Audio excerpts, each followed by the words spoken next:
What's up, guys? Studfit here. We have another episode of the Rundown. Things will look a little different this tour. We have a city tour, technically called a summer tour, but I also have a new guest with me. Antilev is on vacation. Decided to tap on the shoulder of one of my friends who's also from Holland. What's going on, Raker85? How are you doing, man? Hey, doing very well. Thanks for having me. Actually, second time on the Rundown, but first time people actually see it. Yeah, we had a lost episode in February. I'll get into here in a second, but over the next hour and a half to 2 hours, we'll be talking about all the different buffs that happened this tour. We'll be talking about the updated top 10. We'll be talking about movers and shakers. We'll even introduce a brand new slide for the first time, and we'd like to incorporate it going forward, which I will introduce right after we get to the members. So huge shout out to the Stud fam. So many people that are on this list that really help keep this channel going at the highest quality possible. Special thanks to the Super Studs, as always, as they have been the biggest supporters over the last 2 years. Can't believe it's been 2 years of having these memberships.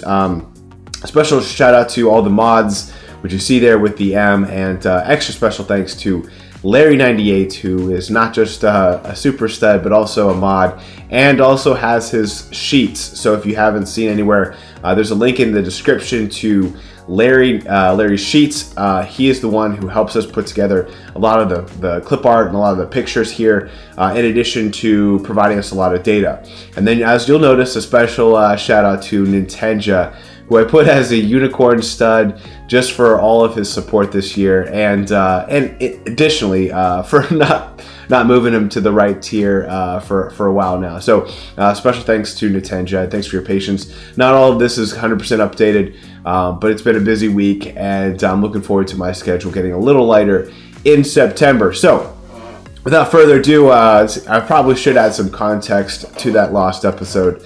So in February, I was making a job change, had to get a new laptop, and unfortunately, we went through 2 hours of recording a full episode of the Rundown, and then realized that a couple of the settings were off when I clicked to record, and so for we only had about the first minute or so recorded. So unfortunately, you did not see that episode. Raker devoted his time to doing the episode, which I really appreciate.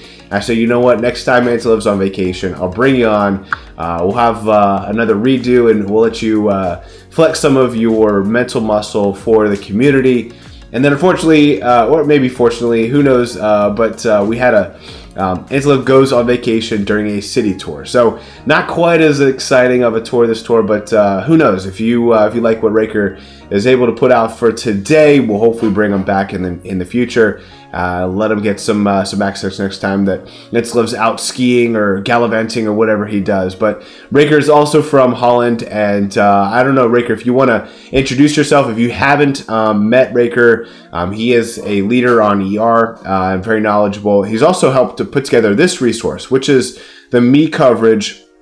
I'd like to introduce this to the community. It's a lot of the people who are in Discord might be already familiar with it, but it's I think a very valuable resource as we get into this Me meta. They've taken over, and so essentially, I'll let Raker kind of explain some of this, but essentially I'd like to introduce this to the Rundown, have it as an individual slide, not necessarily here at the beginning, more towards the ACR MVPs. But Raker, introduce yourself, a little bit about how you play the game, and then jump right into this resource and how people can use it.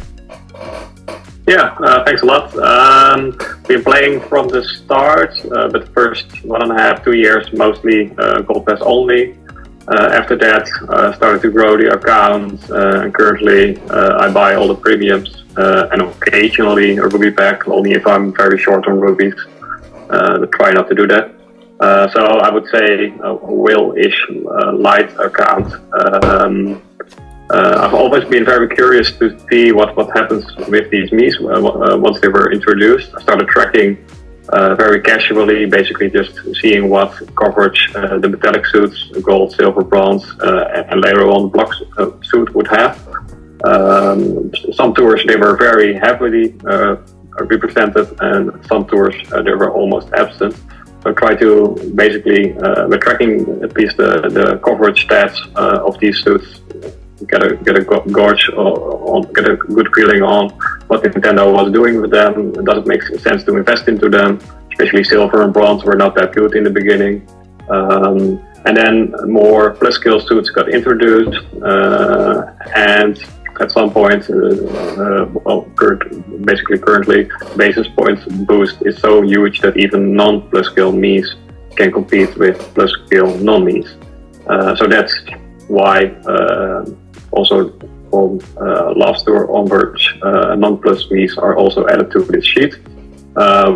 So the sheet is there to basically track the number of tracks plus skill Mii's have, and on the tracks that don't have plus skill Mii coverage, see if there's good non-plus Mii's. The latter part is quite hard. I mean, there are obviously a few non-plus Mii's that stand out. For instance, the cheap Mii, maybe the rocker range Mii. But a lot of Mii's are very tour specific. They may have 3-4 good tracks a tour, and then the next few tours you don't use them at all. I think last tour, if I did a light top 10 push, stopped midway because I didn't have the time, got sick, so missed a couple of days, and then had to catch up with work stuff as well. But if I would have gone for it last tour, I would have needed to invest into pink Mii and fishbone Mii. And this tour, I wouldn't use any of those two. So it's really tricky to invest into non-plus Mii's because tracks may be taken over by newer plus skill Mii's like Wiggler or Larry. And on the other hand, they just don't have as many tracks as normal drivers. So this overview is quite nice because also the cut boosts are visible within the red borders, and also level unlocks 3, 6, and 8 are shown. And it gives you a glance at what the tour is about without opening a huge tracker spreadsheet. It's just an image, and you can see, okay, these Mii's are heavily represented. I have invested in these, so it's a great tour for me, or maybe not. And it's also very easy to go back to. I mean, if somebody says, I use driver XYZ on Burning 2, and they say, well, why is he using that driver? And then you can just go open this image and see what you are using, what the other options are. So it's just very fast and easy to load on your phone, and probably easier than Excel tracker. Yeah. And so you can quickly see on the far left as these are the ones you ultimately would be wanting to use if you are a Mii meta player. These are the top skill Mii's, and then as you move to the right, these are the Mii drivers that are not plus skill, and then on the far right you can also see for the same track if there are non-Mii plus skill drivers. And so it kind of gives you kind of in that order, almost at this point, almost the order that you want to be using. But as you mentioned, yeah, the Mii's just have far less coverage, and so if you're not using a plus skill Mii, it makes it tough. Like pink Mii as an example. Fishbone, very helpful. Hopefully this resource for you, whether you're looking at it at Discord, Reddit, or trying to zoom really quickly here on YouTube, hopefully this resource can help you out as you're starting to, especially for All Cup ranking. And it's fitting that Raker actually got a top 10 badge during a Mii tour, which is kind of ironic, obviously, being one of the Mii gurus here in the community. So definitely check that resource out. We'll include it here on the rundown as well, more or less just to be able to kind of talk through it. But yeah, no, so I think we even talked a little bit about last tour, it not being a big Mii tour, meaning I think it was out of the 45 tracks, something like 27, which is kind of on the lower range. What can players expect if they do want to go for All Cup ranking? What's the Mii? Would having Mii coverage help you out? Yeah, this tour it's a lot better, although it's not as good as it could be. I think the highest we've ever had is 37. That's a lot. I mean, that means that only 8 tracks are not covered by the Mii, so I don't think we see that very often. For this tour, we are at 31, I believe, by the top of my head. Okay. And what you see is that it's very nice that Gold Me is the most is the Me with the most tracks together with Santa Me. But I think Gold Me everybody probably has invested in by now because it's such a ranked champion. Santa Me is a little bit more exclusive, hasn't been that great over the last 6 months, has some good tracks, but usually only 2 or 3 a tour. This tour it actually has top shelves of 7 tracks, but it's probably not somebody who everybody has at 8 triple or even 8 quad. And the next one after that is Regular Me, who had a pretty bad start, and even this tour his buffs are not that impressive. But this tour he has 2 tracks where he's top shelf boosted due to the first track of the cup. And those 2 boosts are pretty interesting. Other than that, Larry Me showing up 4 times. So all in all, you can get a long way, but the tracks not covered by a plus skill Me are somewhat harder. So what you could do is invest into non-plus skill Me's, but that's just for this tour. So if you say, I want to do a push for maybe even top 10 or top 100.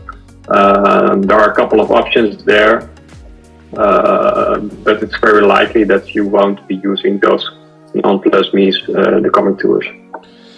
Yeah, good point there. And for what it's worth, I think week 2 has always been a little tough to get good coverage for ranked. But as you can see here, there's a lot of me options. Me's take over week 2 of ranked. So if you're into the Me's, week 2 should be a lot easier for you. All right, well, thanks again, Raker, for providing this resource for the community. Let's jump right into the new drivers, new items in general. So this is for the most part, a city tour. We do have Moonview Highway, as well as also the Piranha Plant Slide 3. So obviously Piranha Plant Slide 3 is a nitro track, but it is introduced, and so for those new to the game, we have the assumed tracks. These are tracks that are brought back all the time, multiple times throughout the year. Maybe not all the time, but like, you know, we're talking about 3, 4, 5, sometimes even 6 times a year.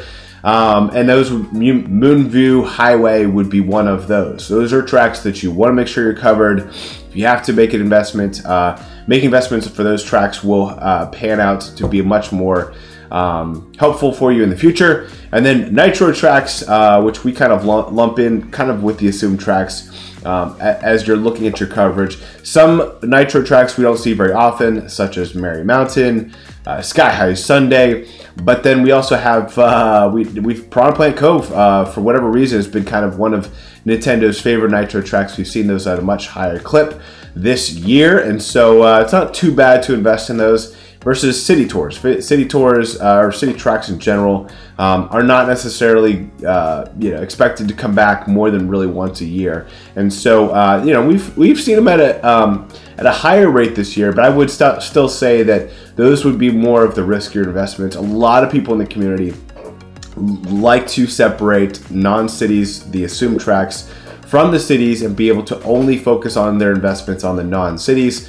We don't know what the future will hold. It does seem like they are scattering them in more often, but as you notice, that all of the tracks that that are colored in red behind the name indicates that they are a city track. And so every single new item, this tour has a lot of city tracks, and so a lot of these newer items may not pan out for you to be able to invest in early compared to items from past tours. But I think in general, some people might say, hey, I would rather have an item not get any buffs this tour because I just don't want any city tracks. One of the things that Matt Allridge and Flo have put together a video, I think it's released already, but perhaps it's still in the making, but talking about how a lot of the city tracks do not replace or they're not instead of the assumed tracks, but more kind of like icing on the cake. They're in addition to the tracks that an item would get. So from that perspective, don't see it as a negative, unless you're Black Suit Mario, who obviously getting all city tracks is just unfortunately really hard to be able to overcome. We have seen some exceptions, such as Blazing Eagle, that have been able to overcome the fact that they had an all city start. I think as we're going through this, you want to get these tracks that are you see in black. Like in this example for Black Super Mario, he's got the Moonview Highway T. So as we're looking at the tracks, those are the buffs you want. You don't want to get a lot of cities, but you never know. The future looks like it's going to be changing here soon, and we'll even have a data mining slide at the very end. Nothing too revealing, but more for discussion points. But I'll turn things over to you, Raker. How does Mario Black Suit, how does his coverage start to begin the tour? Well, first of all, in general, you mentioned the cities are less desired to get, or city buffs. I think that's true, but we may be turning a corner. What you see is that Tokyo 1 and 2 we've already had this year, so this is the second showing. First time was in the winter tour of February. Berlin 1 and 2 we had in April this year, and LA Labs we had in November last year, so that's 10 months ago, sort of. So it's not too bad. At least it's a higher rate than it used to be. If the trend continues, and in the next autumn tour or winter tour that's coming up, we see again a lot of cities. The cities may become just as valuable as non-cities. So that's something to keep in mind. If you don't have good coverage on these older cities, maybe you just started playing this year and you don't have coverage on, for instance, Tokyo 1, which is very old. It may be coming up more often. Currently, it doesn't have great value in a model because up till now, up till this year, they haven't shown up quite a lot. And in fact, it's only the second showing for Paris 3RT. First time was in the Paris Tour in 2021. And this is just the second time the track is in the game. So that's quite unique. Okay. Yeah, for Mario Black Suit specifically, it's very disappointing to see a non-plus skill, a garbage skill basically.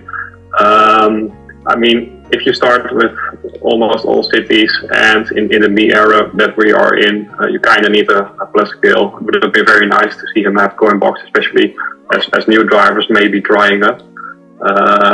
It's also quite a shame, I would say, or typical Nintendo to have one of the retro tracks as a level 8 unlock.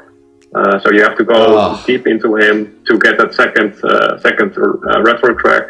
Other than that, he's got 4 older cities, 4 Madrids, so that's actually quite decent. If you struggle for coverage on Madrid, this guy already gives you 4. Also gets the Paris Battles track, which is not that useful. Coverage is quite good there. Nintendo has been friendly on that track, as you can see, with Petrification, Tuxedo, and PD Suit, for instance. And in fact, he has plus skill overlap on every track. So if you mainly invest into plus skills, there's no single track. He has a non-plus skill. So yeah, pretty poor start and pretty bad skill. So I would say skip. Unless you like him a lot, then you can just buy him for collectability. But I wouldn't really go hard into him. Yeah, I think there's a lot of people that might be Odyssey fans that might go into him, but I think the majority of the community, especially I'm just kind of primarily talking to new players which this game can seem a little overwhelming and you don't know what's going on. My best recommendation would be save your rubies, skip him this tour.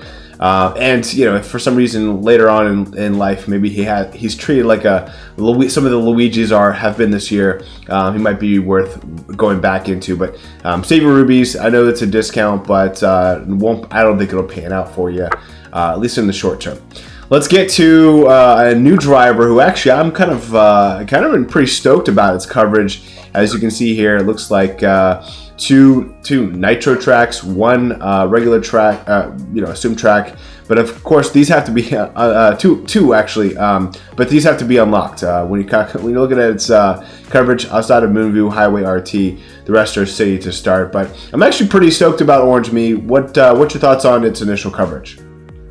Yeah, its track distribution is much better than for most new items. Actually only has 2 older cities, 2 Madrids, and then 2 retros and 2 nitros, so that's quite evenly spread. It's a very good start in a tour like this. Shame that this level 8 unlock is again Moonview Highway, or in this case. I think most of its tracks do have plus skill Mies and or plus skill drivers, so that's too bad. But especially Brilliant Plant Cove 3T is a very nice track. You can see that only Photoed, as French fanboy always says. Only has that track from a plus skill perspective. I think I'm using Spike Me myself there. I invested into Spike in a top 10 push, but in general he's not a very good non-plus skill me. But it could be that you're kind of struggling on that track, and then this could be a good option. Yeah, he's a double feature in ranked, and he's got. I don't know. I was going through and doing some runs with him on Berlin. Unfortunately, there's a lot of plus skills, even plus skill Mies. But I was using him on the new Berlin drift, and I don't know. I didn't see a lot of difference between some of the tokens I was getting back in return compared to the Morton me. And so I think we kind of see Triple Bananas as kind of like this. Outside of the top skills, but I'm starting to wonder, in the right place. I don't know if you're losing like maybe one or two more actions than you would a Giant Banana. I just think Giant Banana is just so much more fun because they're so giant. But I think in general, I think the Triple Banana is certainly a great skill for me. At least when you compare it to Bubble or something else, I see this as a decent one too. I'm thinking about investing in it, but I think ultimately I would like to kind of wait and see. But it is a little tempting. I think for me, what's the determining factor holding me back from investing in it pretty early? It's just the fact that there's so many other plus skill Mies with the coverage. So we'll see how it goes in future tours. This is one tour where I definitely want to be saving. I don't want to get too hyper interested in investing.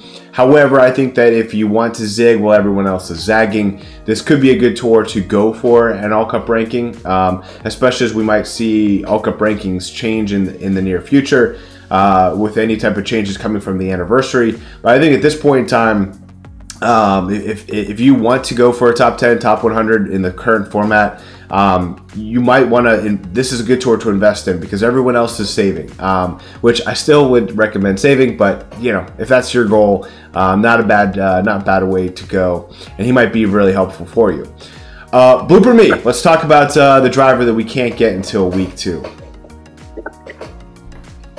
It's week 2 ranked, isn't it? Yes, sir. So you can only use him 1 hour in a tour. So yeah, if you would need him for ACR, probably best not to, because in that 1 hour you're not gonna get your run on multiple tracks. I can't get 8 tracks on in a matter of 1 hour. That's a shame. Yeah, that's a shame. Luckily, you probably don't need him. I mean, he's got 4 older cities. He has 0 Madrid, which is really weird. I mean, 8 Madrid tracks get released and he doesn't get any of them. Only has 1 Moonview Highway and 2 Brilliant Plant Coves. So similar to Orange Me, Brilliant Plant Cove 3T is a good track because it's a hard track to cover. But if you want to use a non-plus skill me, I would definitely invest into Orange Me over this one. Also, the skill is quite lackluster. I mean, many people were expecting Lucky 7. We already know at the start of the tour he wasn't going to have that. But on top of that, he has a pretty bad start. So probably just try to get him by finishing top 3, or depending on your tier, maybe top 2 in ranked. Get the 10 base points and don't look at him ever again. I mean, he looks cool though. I wish I was looking at him more often, but I'm with you, man. Just get it for the base points. Like I said, week 2 is going to be pretty heavy me focused. So those who invested in the me will be rewarded with this guy with some more base points added to their bad boy coverage there. So let's get into Purple Toad Pit Crew. Apparently one of the last pit crew in the game. He does have Gigabomb, which is the first super Gigabomb driver. I think that part's pretty cool. But let's get into his starting coverage. How's he looking? Yeah, it's a super. So if you can use them on one track and you have the tickets, then it might be a good replacement for spending high-end tickets, and that's the way you should look at it. Start isn't that impressive. What happens with these week 1 ranked super rewards is that quite often you can use them on a not so easy to cover track in week 2 of ranked. This time that's not the case, and that's kind of yeah, well, except for the Paris Battles track, that's the only second week ranked track he has. But I think there are plenty of good or better options also listed here: Beach Vacation, Tuxedo, Photoed, PDMe. So he doesn't really have a hard to cover week 2 ranked track, and that's a shame. Other than that, yeah, not much to say. We've seen some supers that, yeah, just like Nintendo gives them that one track where, you know, you take him to level 8 and he helps you out. Level 6, I mean, I was, you know, kind of seeing that with Red Birdo seems to be kind of like really helpful for me, just because it fills a couple gaps at like level 8 that I don't want to take something up. But yeah, he doesn't get any of those freebies. He doesn't get any of those like, oh, you know, use the super, put some tickets in him, help save you out, especially for those newer players, which is unfortunate. But who knows what the future holds. Sometimes these super drivers, maybe the first initial coverage isn't too crazy, but as time goes on, the thing is, like, you know, the supers kind of like the Mii's, just never have enough tracks compared to the regular assumed drivers. Appreciate that. Good. Let's move into karts. I like the name and the look of this spicy zucchini, but let's talk about its coverage. What's your thoughts on the SZ? It's a commemorative. They are usually pretty good. They end up usually at least better than Ruby per stages, and especially better than rank rewards or gold plus gifts. So I think that's something it has going for it. It's decent. I actually looked it up and I thought, like, well, it's not too big of a card, but it's actually at 78% of an off-roader. So it's medium, but at the upper end of medium. So it's definitely not bad. And you can compare it to the Kart card and Tropical Truck. So not awesome hitboxes, but also not too small. I think probably just big enough for most people, maybe not for all. If you look at starting coverage, it's not that great. 5 older cities, 3 Madrids, and 2 Moonview highways, but one of them is level 8 on LARP, and 0 Print Plant Coves. So it's not that great. On the other hand, overlap wise, there are not really. It's not really 1 or 2 cards. It overlaps heavily with, and it overlaps 3 times with the metal B-Dasher, but I don't think many people have that at a high level. 2 times with the combo cruiser, and the black shielded speedster. But all in all, so overlap wise, it's not that bad. But its start is not great for a new card. Yeah, you know, I like karts that are a little, you know, lower to the ground, wider than they are like really long. But this is a good. I actually like kind of the feel of it. It is above that minimal viable hitbox, which is what I'm looking for. But it is not large by any means. I definitely don't want to get too overhyped about it. Yeah, I think personally I love the look, but any of the items this tour, any of the new items, it's so hard to get excited about them just because of how many cities they have. If you do need that Highway T, or sorry, Moonview Highway T, you know, for ranked, that is an option. I think just it's really hard to get invested into these. I would probably, again, just like everything in this store, just save your tickets. But I think this one is definitely one that I got. I'm saving it. We'll see how it turns out. But as to your point, commemorative items are slightly more valuable over time than non-commemorative items. So let's talk about this gold wild slugger, which you can get with the rubies. Not always the case with gold items, but in this case, you can drop your 70 whatever rubies and get this gold wild slugger. Is it worth it? I wouldn't say so, because mostly because of its size. It's 67% of an off-roader. You can compare it to the Jukebox Bucky, which is a very good card, but also a very small card. I had to use it, I think, 6 or 7 times last tour because I have it completely maxed out. And it's a pretty big pain to grind with that card when grinding with Coinbox. It's just too small. Its start is a little bit better than the Spicy Zucchini. Has 2 retros and 2 nitros, but also 6 older cities. So 0 Madrid, and that's kind of a shame. I guess it's LA themed. It has 2 LA tracks, so that's why they probably didn't want to give it Madrid.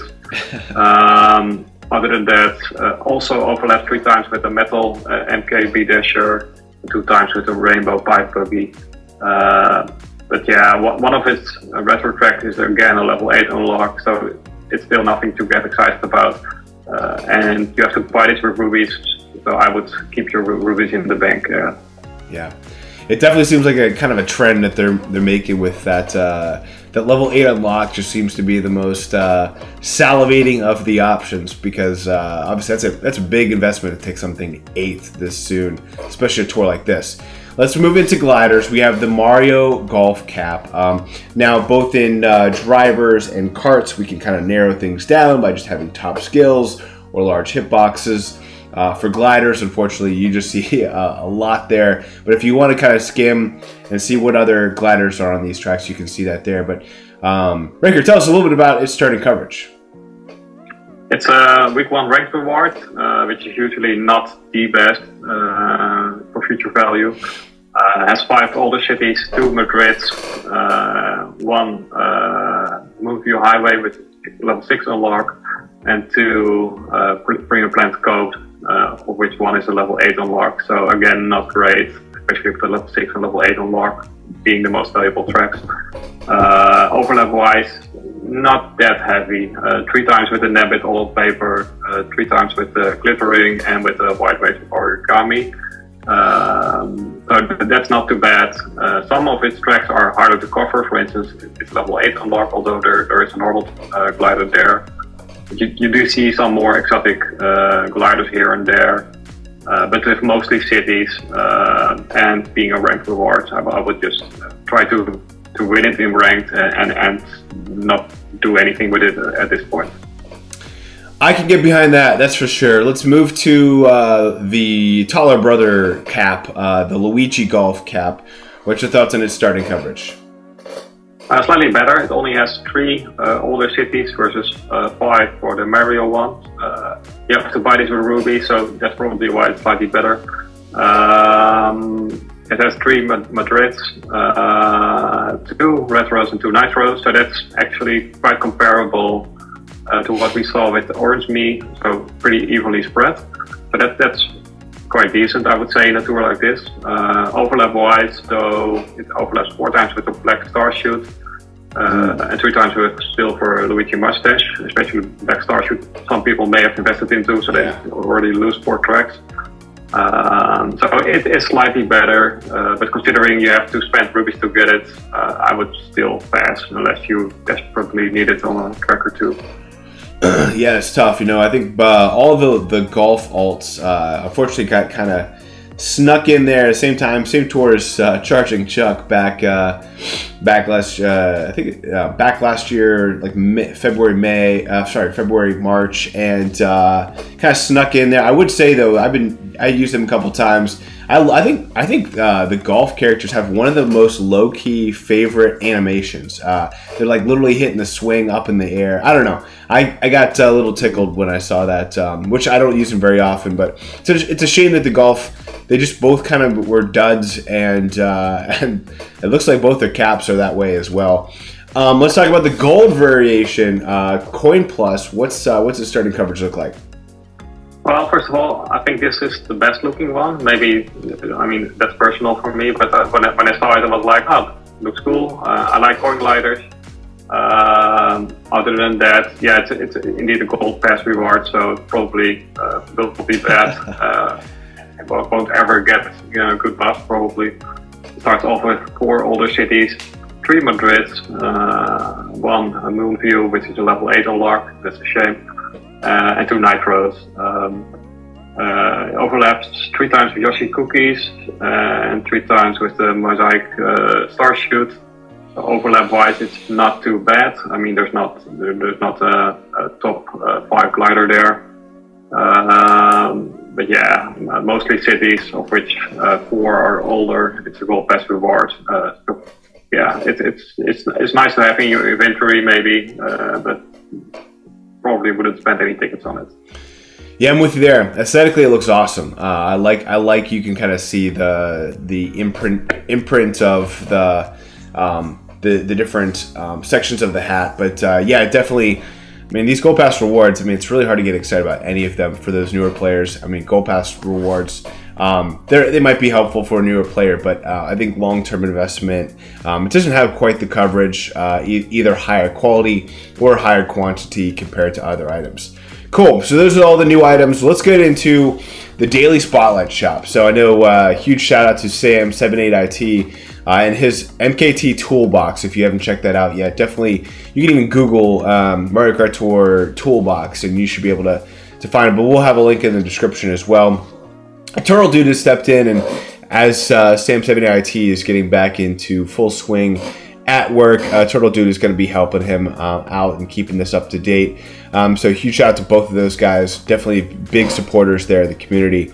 As for drivers, first, I do want to kind of always set the stage. So anytime you see a ruby-colored Studfit logo, the recommendation here is just a little nudge. Like, take a look at this account. If you do not have it at all, it might be worth getting this item at this price in the Spotlight shop. If you already have it, don't use your rubies. It would be more efficient to use your tickets. Like one high-end ticket is probably, you know, right there around 75 rubies. So most cases, it's gonna be easier just to use a ticket. Now, if you run out of tickets and you still want to be able to get something up, you can, you know, use rubies to be able to do that. It's just you're gonna have an opportunity loss cost of not using those rubies elsewhere. So with that being said, a lot of these nudges, again, for newer players, is kind of how I have it set in my mind. Really, I mean, I think that gold charging Chuck is going to be your best option. I think, well, first of all, for drivers, just get the Miis. I think the Miis are going to probably help you out.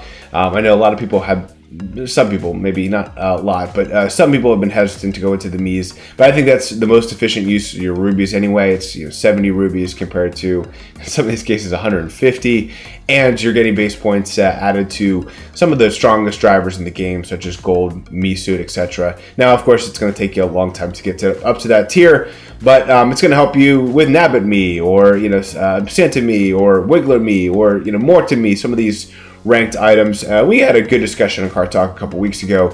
The Miis don't always have the best rank usage, but if you like using them, you know, every once in a while they'll come in ranked and that'll be helpful. But for all cup ranking, they're absolutely bonkers. So that would be for drivers. You know, my recommendation would normally be to look at the Miis, especially even getting sometimes the non-discounted Miis. There's, you know, Morton in there, you know, DK Suits in there, etc. That might even be a really strong use of your rubies. But for those looking to invest in non-Miis, I think the clear one, in addition to some of these lower rate ones, such as Gold Charging Chuck and Gold Yoshi Gold Something, I think the top of the list has to be Toad Astronaut. He's having a great year. I think for any new driver, any new player, he's worth getting. I think he's just peaking right now. I think he'll still probably have a good rest of the year. So I think he's probably a really strong one for you to go into. Right below him would probably be Light Blue Shy Guy Explorer. Now the Lucky 7 skill is the action count is not as high of Boomerang, so I kind of put him right below there. But I think he's really strong. He's still peaking. He's still newer technically than Toad Astronaut, so we could see his buffing cycle even last a little bit longer than Toad Astronaut or Spode, as they like to call him.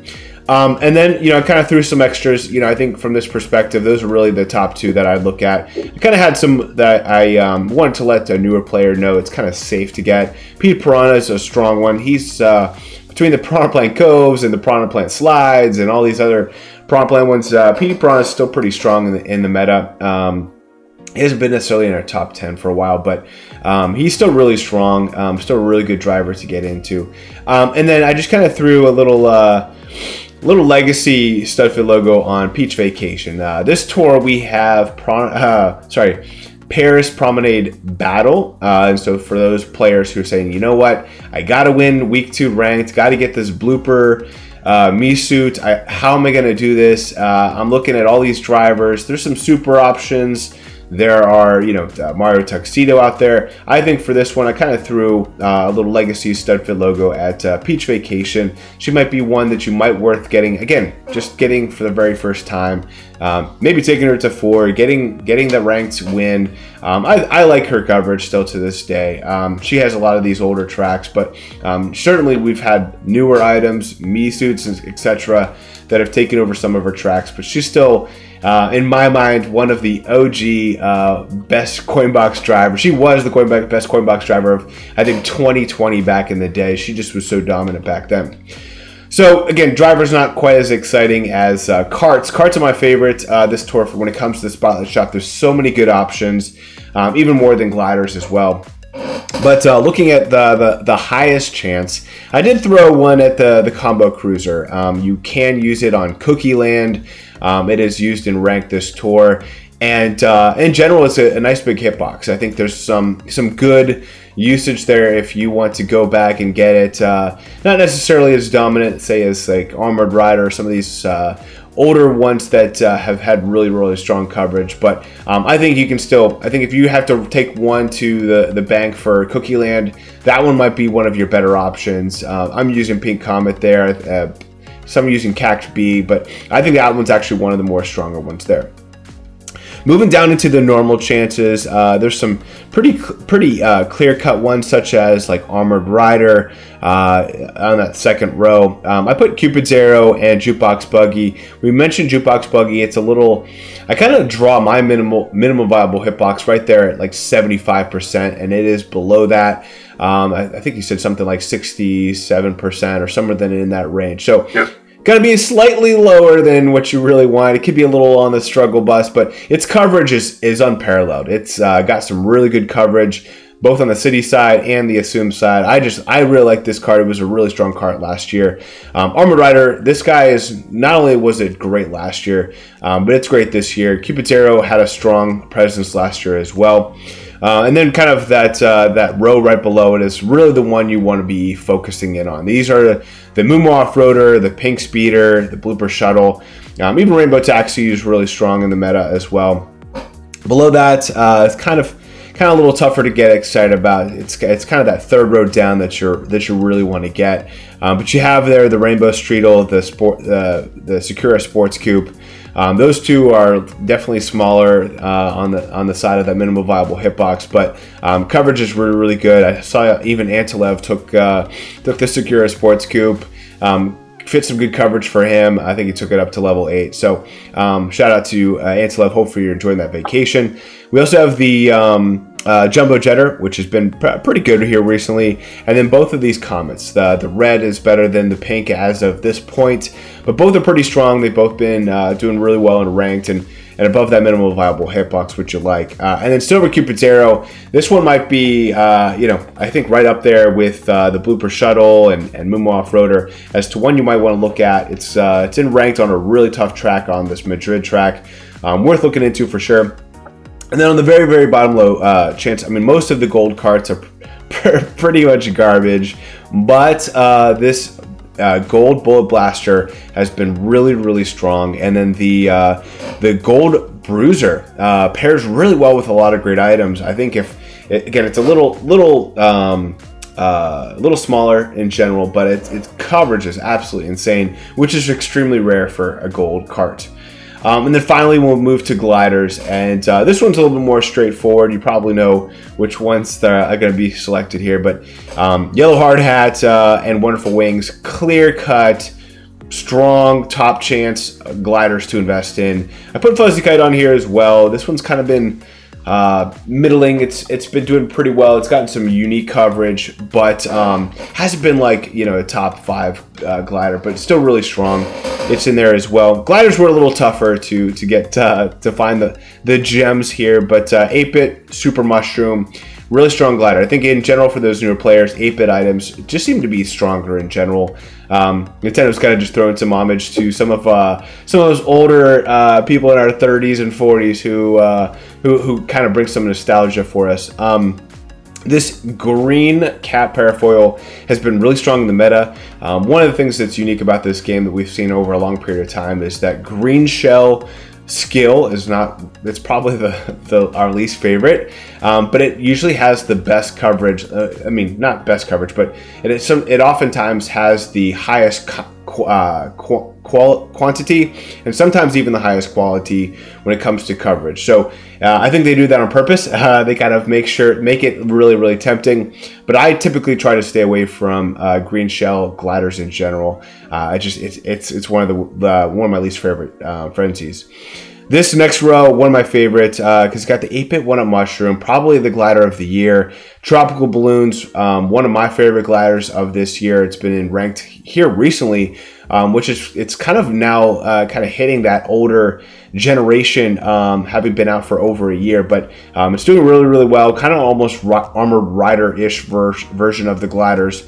Then we have the wonderful Garnet and wonderful Diamond and the 8-bit Super glider. These 3 gliders are probably the best gliders for you to invest in the Spotlight shop. There are a lot of players who maybe don't get the discount and just say, I'm going to wait 3 or 4 tours and then just buy something and invest in it after I've already seen its coverage, kind of get a little bit more better look at how that's going to go. And these 3 gliders are great. If that is your strategy, these 3 would be purchase, invest in immediately. Certainly look at your coverage, and that is important to mention, is that although these stud rubies are nudges, I always recommend taking a look at the trackers, the spreadsheets out there. But really, between the wonderful Garnet, the wonderful Diamond, and the 8-bit Super glider, there are really no 3 gliders you can invest in more safely. And that is it. So Raker, I mean, how do you feel, man? Are you going to take it easy on me like Antilev, or you got some hard-hitting advice for some players that might be looking at their Spotlight shop? No, I think you've hit the right spot, pointed to the right items. I think it's striking to see this many gold items, especially with cars and gliders. They seem to be increasing every tour.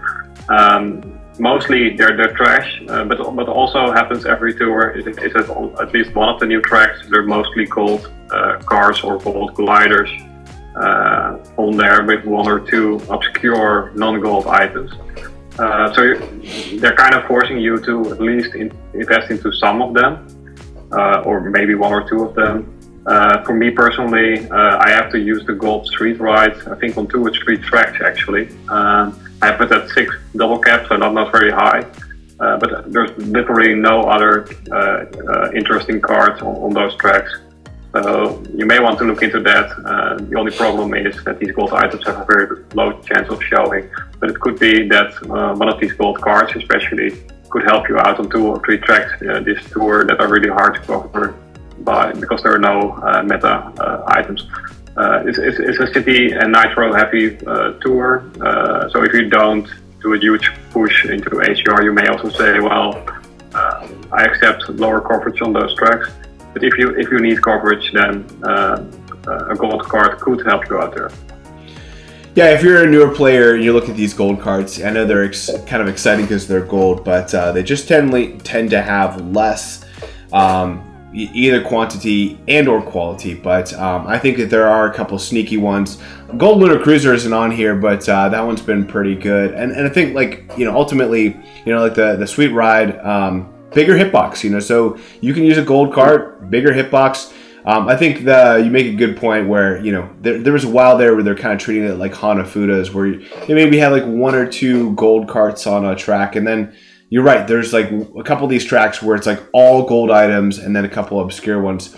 And for those cases, you almost have to kind of pick a gold one and ride with it, because you know, it's very common that you'll see, so it sticks out like a sore thumb. You know it right away. But yeah, we'll see what happens in the future. But thanks again for appreciate, you know, new guy taking it easy on me. I appreciate that, Raker. But let's get into the buffs. As we talked about, we'll probably skim through these a little quicker than usual, just because we have an all-city tour. However, I do have to draw attention to Yaleen. She has a great buffing. She has 5, obviously, just like Luigi Gold Knight. But 2 of these are Moonvu Highways. One of which is in rank. So that's really, really good for her. This is a big win for her in this tour. Now, Luigi Gold Knight, he does have the rank track, the Madrid Drive, which is actually a really good, it's a really good track in general. I love Madrid Drive, one of my favorite cities now.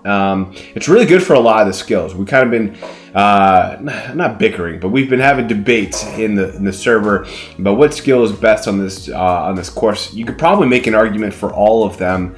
You know, for Coinbox, you want a flat surface. You don't want a lot of jumps. You don't want a lot of glides. And Madrid Drive checks all those boxes. You know, for Lucky 7, you want a lot of things on the track that you can hit with your Lucky 7 frenzies. And when you're in the soccer stadium, there's plenty of that. For Giant Banana, you really want a narrow track. You want to be able to have those bots be contained by the guardrails and not be able to go multiple directions and multiple routes or gliding sections. And you know what? Checks that box as well. You know, for boomboxing, you know, you want a good area also to hit other items that are on the course, in addition to, you know, having, you don't want, like, there were a couple tracks last tour where we saw the coins falling through this, you know, the ramp. And you definitely don't want that for a boomerang driver. And you know what?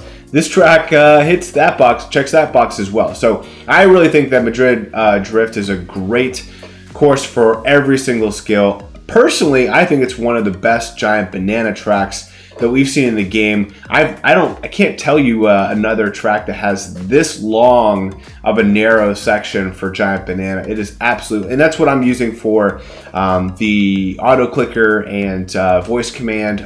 Is this Madrid Drift? It's great. I even prefer Giant Banana over Lucky 7. We've been having conversations about that. I think for Lucky 7, the reverse Madrid is probably the perfect Lucky 7 track, because right through that first item box, you're right there in the soccer stadium. So you can reset and get, you can stall, you can do all kinds of stuff with Lucky 7. For the regular Madrid Drift, Lucky 7 is just a little trickier because you have to wait to that 3rd item box before you can get that Lucky 7. It's kind of hard to stall up until that box just because of the narrow. You can't always get those mini turbos. And then I find that the bots just knock each other out. It's hard to get to that 3rd item box in 7th place, I've found, unless you're just, you know, you have all these intelligent bots, and which is not always the case. So, long story short, Luigi Gold Knight, Madrid Drift, and probably one of the best action count ceilings. Great Coinbox track in general. But outside of that, there's not really much more to talk about. You know, he's got these Paris track, a Berlin track. It's just not as exciting for Luigi Gold Knight compared to Yaleen, which we love. We love those Moonvu highways. Tougher tracks to cover, and pretty decent for boomerang in general. All kinds of item boxes around the course. Moving to drivers with 4 buffs, we have Wiggler. Wiggler has a pretty good tour here. He gets a Moonvu Highway, as well as also a Prom Plan Cove 3. 2 decent tracks there, and then even when it comes to his cities, he does get a Madrid track. So overall, the drivers with 4 buffs, I think he ends up walking away with the best coverage. We got Spartakong, who does have the ranked Madrid Drift, but that's about all you want to get too excited about. He does have the Madrid Drift 3R, but that's not ranked for what it's worth. And then, really, I mean, the rest of those, not too excited about. I'll stop here. Raker, what's your thoughts on the drivers with the most buffs? Yeah, I think you nailed it on the head. Pauline Cowgirl is absolute winner of the tour driver-wise. He gets the most value added. Also, if we look at all buffs this tour, she gets 6 points added to her value. And the second one is Wendy Me, actually. Okay. Who gets added 4.4 points. And Luigi Gold Knight is not even in the top 5. Number 3 is Fishbone Me, number 4 is Wiggler Me, and number 5 is Wiggler. And Wiggler itself gets 3 points added to its total score ranking. That means that Luigi Gold Knight is not even at half the points that Pauline Cowgirl received through the buffs. And it has all to do with the 2 Moonview Highway buffs he got. Those rank very high in the model. Moonview Highway buffs score between 1.5 and 2.0-ish points per track. I think a nitro track, so the Premium Plant Cove, is around 1.1 or 1.2 in the model, and a ranked Madrid track is about 0.8 or 0.9, and other city tracks are way lower than that. So getting 2 Moonview highways for Pauline is absolute bonkers. And that's why she's a slam dunk winner this tour. If you look, however, at Gold Knight, he did get 2 Coinbox exclusive tracks. Okay. So the model may not like these tracks because one of them is Berlin and the other one is Madrid, so both cities. But there's no other Coinboxer there. On Berlin, you can use Santa-Me. On Madrid Drive, as you just said, it's a great giant banana track, so you can use Morton-Me or DK Gladiator, but there's no other Coinboxer. So if you're really into Coinbox, then getting 2 Coinbox exclusive is not too bad, I would say. Although you never know how often these cities show up. Just model-wise, it's not great. I think Toadette and Wendy, it's a little bit surprising to see 3-4 buffs, although they're not that old, so maybe it's not that surprising. And there's quite some overlap with Gold Me. Both these Me suits actually, 2 of the 4 buffs overlap with Gold Me. Yikes. And on the other 2 buffs, there are also better options. So it's quantity over quality. Yeah, good points there. Appreciate that. So you mentioned things like points here, points there. I do want to help people know you'll especially see this in the top 10, but everything has a raw score that's based on the algorithm, and the algorithm takes into consideration a number of factors. It favors courses that are assumed. It favors courses that there are not a lot of other top skills on, or larger hitboxes on, etc. And so really, when it comes to the quality of the track, that's where kind of the raw score. So oftentimes the raw score is all in comparison to the #1 driver in the game. So if the #1 driver in the game goes up, everything kind of stays around the same anyway. And so from that perspective, these raw scores this tour are not going to be going up or down too much. And so you'll notice in the top 10, things might move 1 or 2 points. Or 1 or 2 spots. I don't want to say points because that's kind of more for the raw score. But things might go up 1 or 2 spots, but not too dynamic. Things are not going all over the place, and mainly that's because it's a city tour. So a lot of the buffing, a lot of the options are not getting as high of an influx. And so from that perspective, when we say 3 points, 4 points, that is part of the raw score. We're not going to see much movement outside of maybe 5 points at the max. But Yaleen is at the top of that list. She definitely got improved this tour. Let's move to drivers with 3 buffs. At the top of that list is Petey Prana Gold. He gets 3 tracks. 2 of which are Madrid, which you're happy about that for all cup ranking, but none of them are in ranked.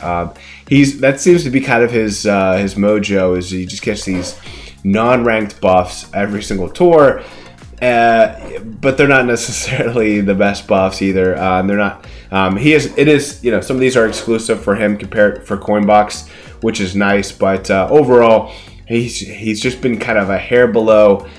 Gold Charging Chuckle is putting him out to the shed and beating him for sure. Larry Me, nothing in ranked here, but three city tours here, one of which is Madrid and 2 Tokyo. So what's interesting about them is some of these Tokyos coming back is not all these Tokyos had plus skills. Some of them had like Mario Hakama or something like that, but most of them had, like, we were using supers and, like, Funky Kong and stuff like that. So Larry Me, if you are going Fall Cup ranking, you might see this as a positive, but for the majority of the community, you would have liked to have seen him in ranked. I think that's what we're all looking for.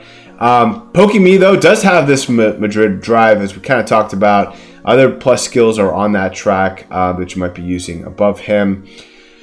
Kind of skim through just because all these are cities. We did talk about, or Raker mentioned this. Wiggler Me does end up being one of the better Me buffed items here. It does get this Moonview Highway, which is a great tour great track for him, especially for the fact that there's not a lot of other plus skills here. He's especially for the base points alone, really strong. I'll kind of skim through here. Some of the supers got buffed, but you're not too worried about it because it's city tracks. Daisy Tie Dress did get Paris and Madrid 2RT. White Tanuki Mario did get the Madrid Drive 2T. Black Blue Shy Guy, this one got the Madrid Drive 2, which you really like. That's in ranked, and it's a really tough one to cover in general. That's probably where I'll draw the line. I will say Daisy Me. People have been kind of sneaky with her. Getting really excited. It does have the battle track for Paris, and so there's not a lot of plus skill options here outside of PD Piranha Me, but that one's a pretty good win for Daisy Me. And then last but not least, drivers with one buff. The gold Me suit is back. He took a tour off, but he's back in ranked. This is kind of how he's been treated all year long. A buffing cycle unlike any other driver. He gets one buff. It's a ranked buff. And that's just his way of doing things this year, with the exception of last tour. Gold Charging Chuck does get the Madrid Drive RT, but it is not ranked. Larry Wintertime does get the old Paris Promenade 3 RT, obviously not ranked. Toad Astronaut, although he's in ranked, his buffing comes from Madrid Drive 2 RT. Yellow Me Racing Suit, Madrid Drive T. Mario King, Madrid Drive RT, Yoshi Gold Egg, the 2T, the Madrid Drive 2T, and then Santa Me Racing Suit got the Madrid Drive RT. The Madrid Drive track and ranked, I believe, is just a cup boost for him, so be aware if that track comes back. Not that we're going to be banking on that, but if it does, that's not a permanent track for him. That is a cup boost, so he has that on the second shelf. And for all Me's for that first cup, or first track in the cup, it gets moved from up one shelf. So there you go, and we do have Toad Taurus with Madrid Drive T. Morton Me got the Madrid Drive Madrid Drive regular. That is his track, and that is arguably a top skill Me exclusive for him, which is phenomenal. That's that part you're kind of happy about. Rosalina Chef did get that same track as well, and that's probably where I'll draw the line. So we talked about some of the top buffs, but Ricker, what's your thoughts on the rest of the drivers? I think you pretty much covered it all. I think PD Gold, not in ranked indeed, but 2 Coinbox exclusive tracks on 2 versions of Madrid. So that's pretty cool. If you have them at a high level on 2R, there's actually not a lot of other options. On R, you can invest into the regular Me, but not a lot of people have already done so, I think. Larry Me has indeed a plus skill exclusive track on Tokyo Blur T.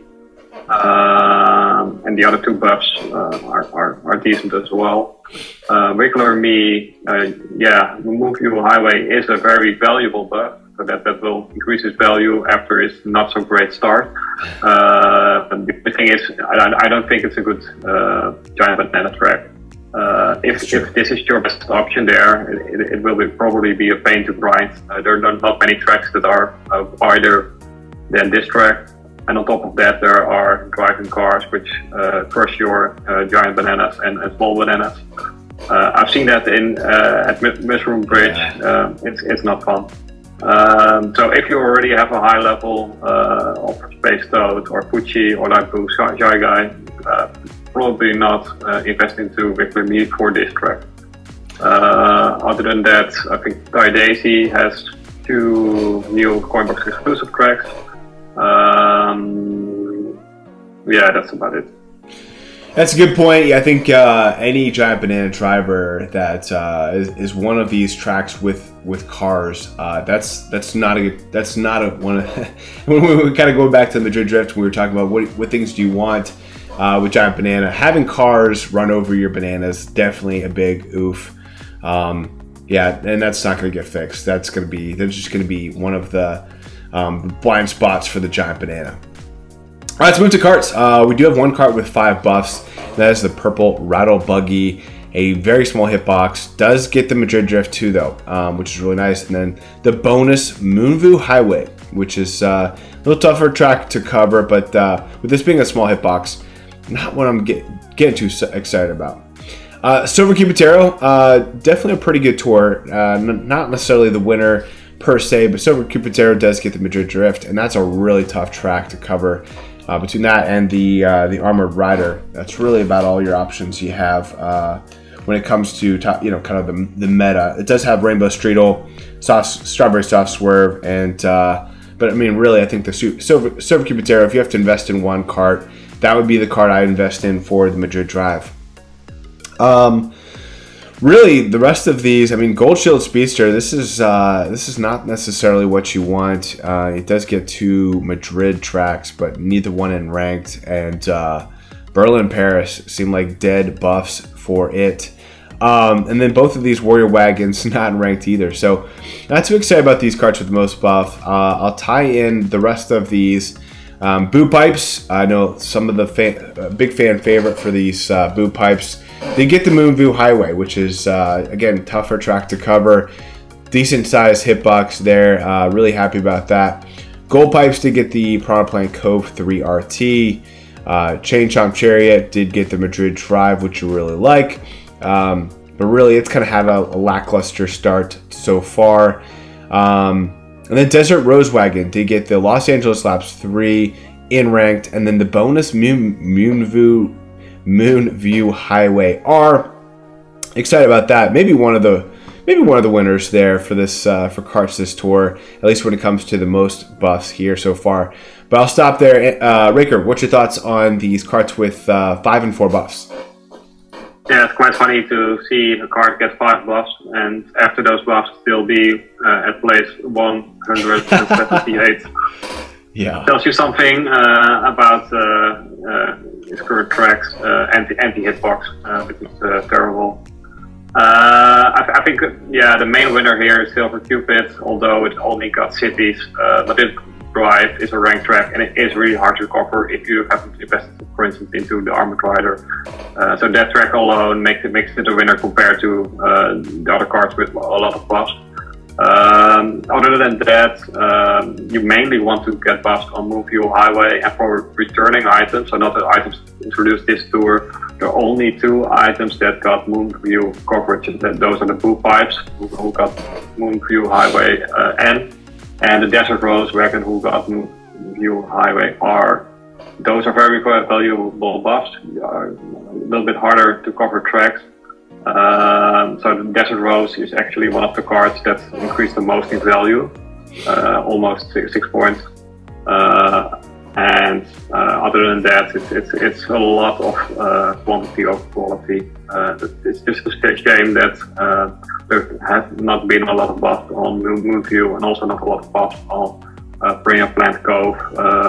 The newer items got some of these tracks, but the newer items in general are not that interesting.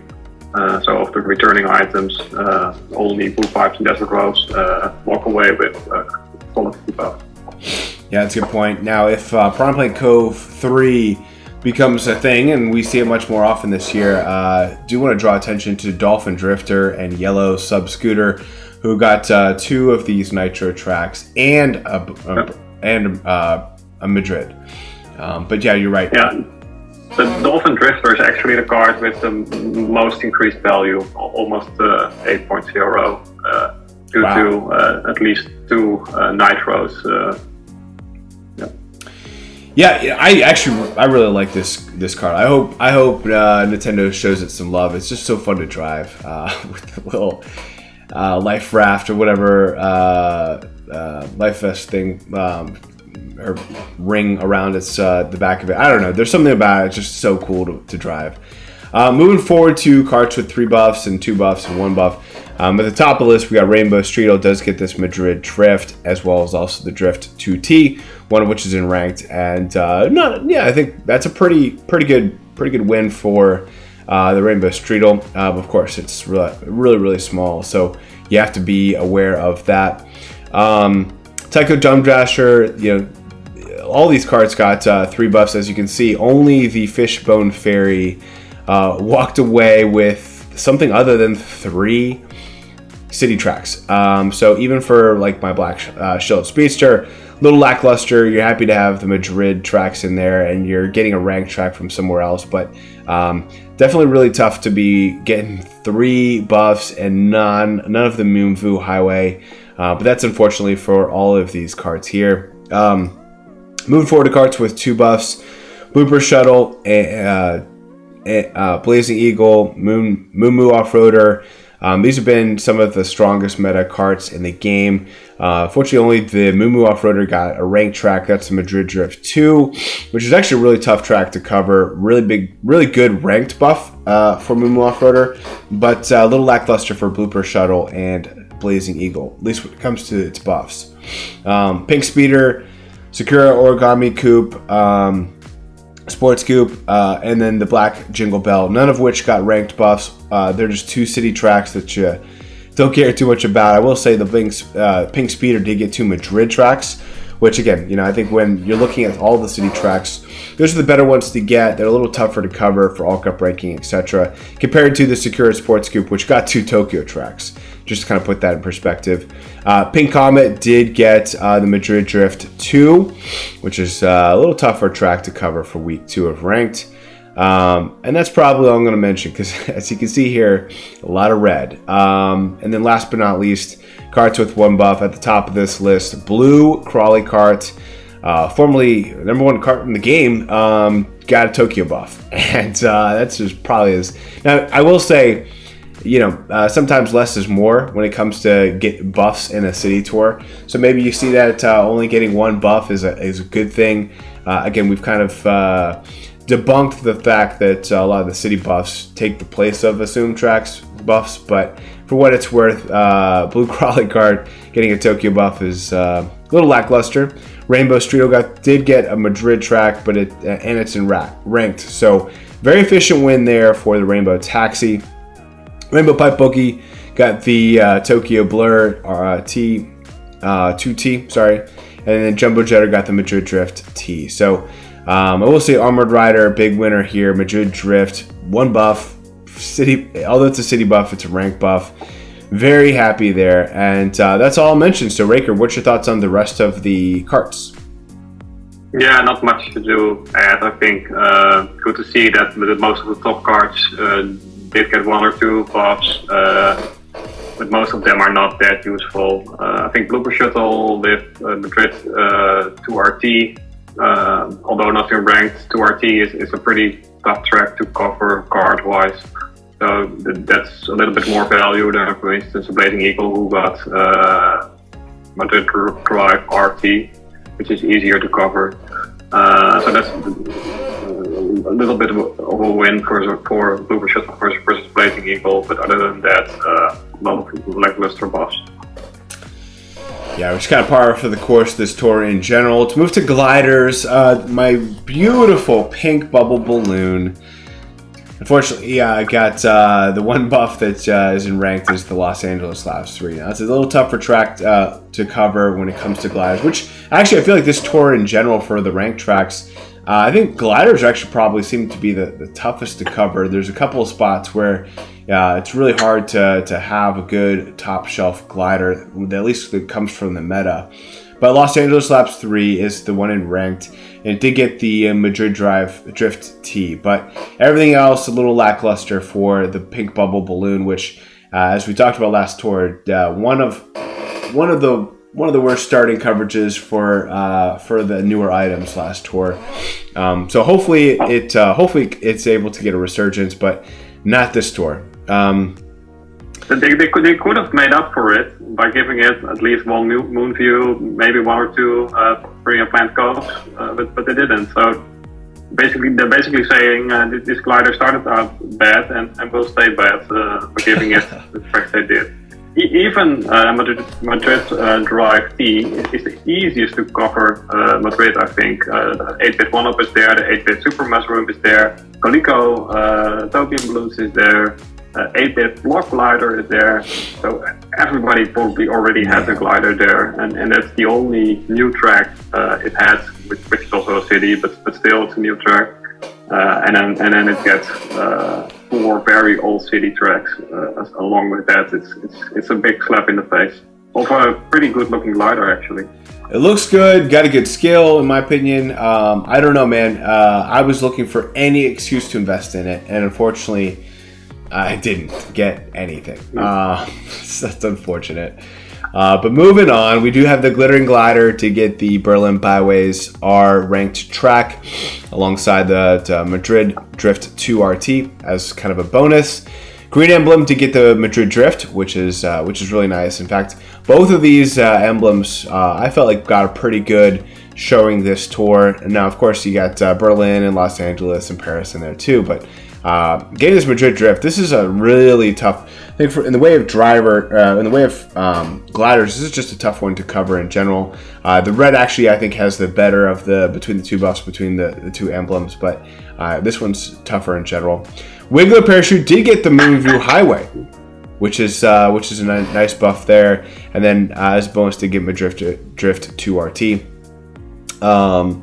And then I'll probably just kind of skim through these. The Rainbow Flappy Wings, aka Rainbow Wonderful Wings, did get the Madrid Drift 2, which is a tough track to cover. Wavy Great Sail did get the Moonview Highway, which is nice. Jelly Shoot, probably one of the winners this tour, did get the Moonview Highway T, which is a ranked track, a little tougher to cover. But then also got the bonus Promptline Cove 3T, and then on top of that, the Madrid Drift RT. So maybe one of the winners this tour. Dolphin Great Sail. If you're trying to compare some of these two great sails, this one I think did a much better than the Wavy Great Sail. At least if you're looking at ranked, and then got a Promptline Cove. But definitely happy that the Wavy Great Sail got the Moonview Highway. Moving to gliders with 3 buffs, 8-bit Goomba did get 3 buffs, but all of them not ranked, of course all cities. Really, I mean, when you're looking at this list, everything got 3 cities. That's just the way it's going to happen. It's kind of weird that that's kind of been the way with 3 drivers with 3 buffs as well.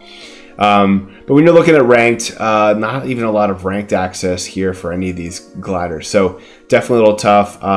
Red Emblem, kind of mentioned that did get 2 Madrid Drifts, the 2 and the T, and it's unused and ranked. I believe in week 2 for a different, for one of the non-me, looks like the, you know what, I don't have it written down. So I'll skip past that part, but I feel like it's the balloon battle or something. Cool. Then gliders with 2 buffs. We got the Nabbit Parachute at the top of that list, number 5 on our top 10. Gold Hard Hat got to get the Madrid Drift 2 RT. Fuzzy Kite, maybe one of the winners on this slide, specifically getting the Madrid Drift, number 15 on our list. Smiley Flower Glider been raising in the top 10. Did get the Madrid Drift 2, which is a ranked track. And then 8-bit Super Mushroom. So coming on pretty strong. Both Madrid tracks. Both the regular, 1T and 2 regular, which is the ranked track. Tough track to cover. So 8-bit Super Mushroom, after as long as it's been out, it's still really, really strong in the meta. And then the Tula Corsage got the Madrid Drift 2, but not necessarily that was really strong in the meta. And then last but not least, the gliders with 1 buff. 8-bit Super Glider, this is the number 1 glider in the game. Did get a Madrid Drift 2 RT, and it is in ranked with one of the non-buff tracks. Yellow Hard Hat Balloon did get the Madrid Drift 2. Very efficient buffing from the Yellow Hard Hat Balloon, which has had a strong year. Not a great buff for the Wonderful Diamond, and the Sakura Origami Glider did get the Madrid Drift RT. 8-bit Block Glider got the Madrid Drift T alongside the Calico Toe Beam Balloons. And that's probably where I'll draw the line. Tropical Balloons did have a pretty good showing here with Madrid Drift regular, which is a ranked track. Tough one, really tough one to cover. But Raker, what's your thoughts on the gliders and all their buffs? Yeah, your hunch was right. The Jelly Shoot is the absolute winner of the tour. Gets 9 points added, whereas the number 2, Rainbow Flappy Wings, only gets 6.7 points added. And compare that to the Wavy Great Sail, which gets 5.1 added. So the Jelly Shoot almost increases the value twice as much as the Wavy Great Sail. The start of the Wavy Great Sail seems a little bit better because it's still higher ranked. There only have been 3 older glider buffs on move view highways, which the Jelly Shoot and Wavy get one, and the other one gets by the regular parachute. And as you can see, Jelly Shoot gets move view highway and 1 nitro buff.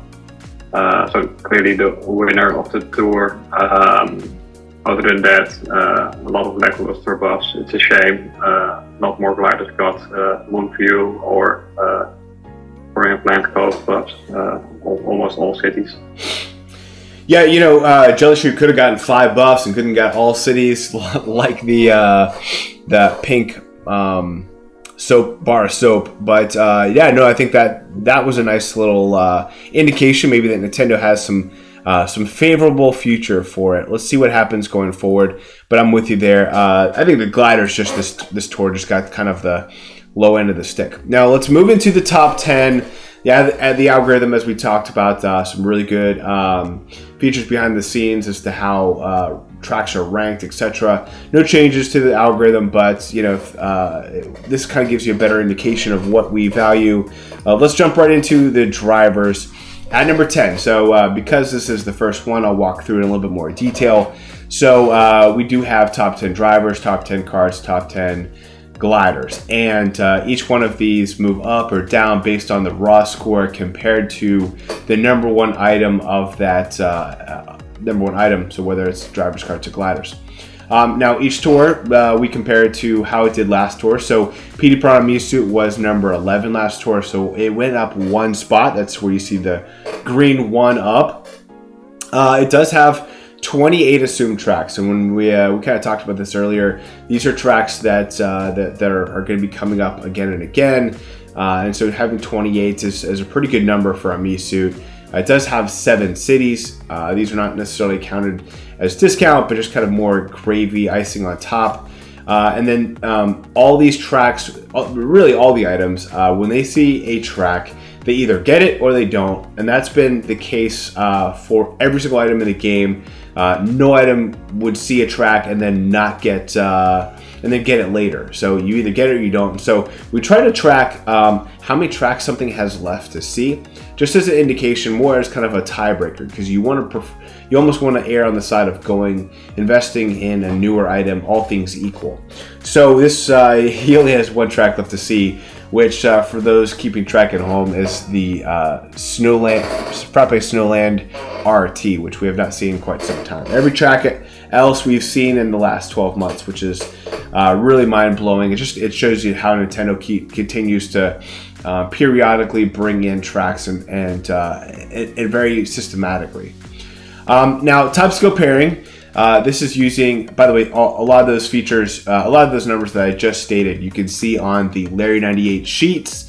So definitely check that out if you'd like to see these in more detail. And then the coverage below shows you each one of PD Piranha Mii tracks, and then shows you the plus skill drivers that are on that track that it would have overlap with. So, you know, unless you're looking at a Mii, he's probably going to be your best option. Boomerang and Coinbox are going to be the top 2 skills, unless you're burnt out on Boomerang.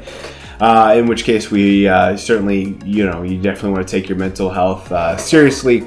But overall, I mean, he's got really good coverage, and there's a lot of tracks where he's your best option because of the Mii and the plus skill. But if you were to enter him, PD Piranha Mii into a Turtle Dude's coverage optimizer, highly recommend this resource.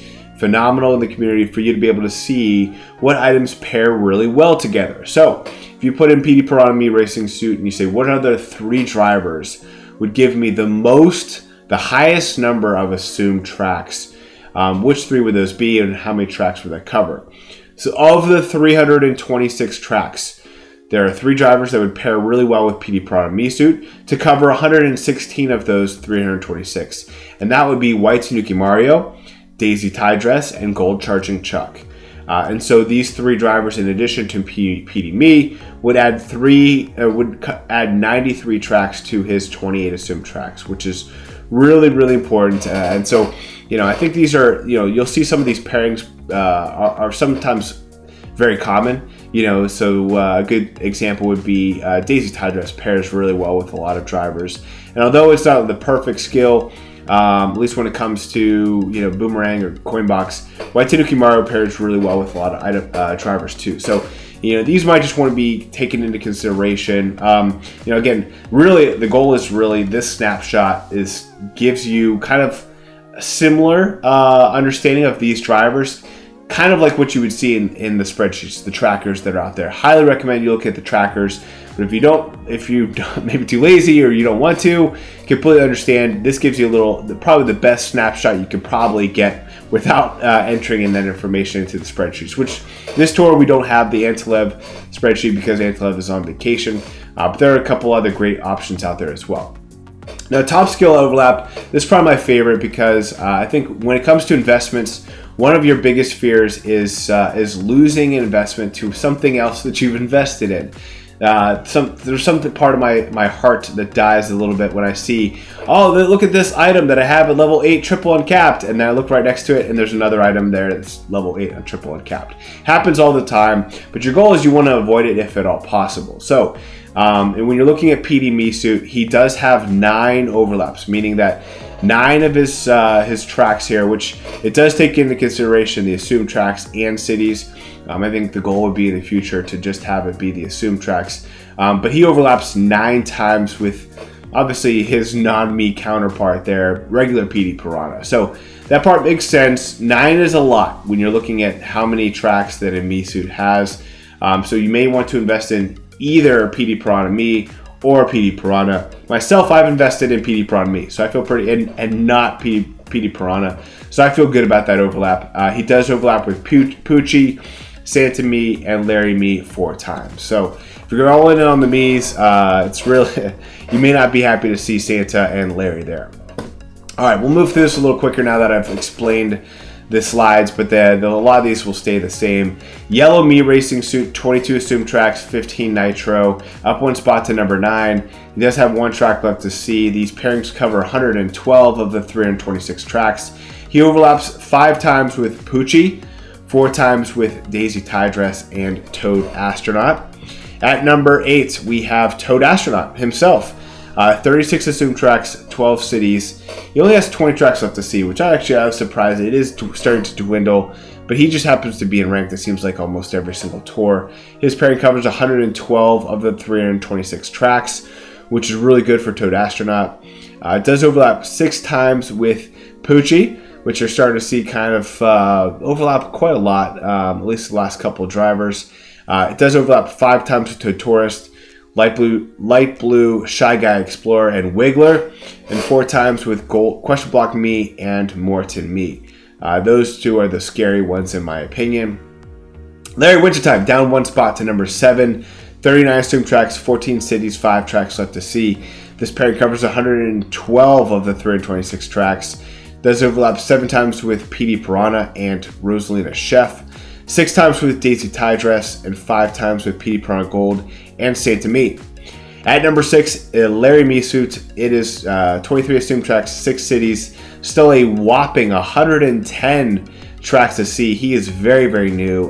We will continue to see him rise, which, other than the gold Misuit and Question Block Misuit, he might be probably the one with the best odds to maybe potentially one day maybe even knock off the gold Misuit, but certainly I think he could pass up Gold Charging Chuck in the next couple of tours. His pairing covers 112 of the 326 tracks. I think the game is starting to show Larry some good love, which I appreciate. He does overlap 5 times with Luigi Knight and PD Piranha, both boomerang drivers. 4 times with Mario Samurai, a boomerang driver, and then also Light Blue Shy Guy Explorer and regular Piranha Plant Mii suit. So Larry's doing pretty well. I like Larry. I like his future, looking pretty bright. PD Piranha Gold, 38 assumed tracks, 16 cities, seen all tracks in the game except for 1.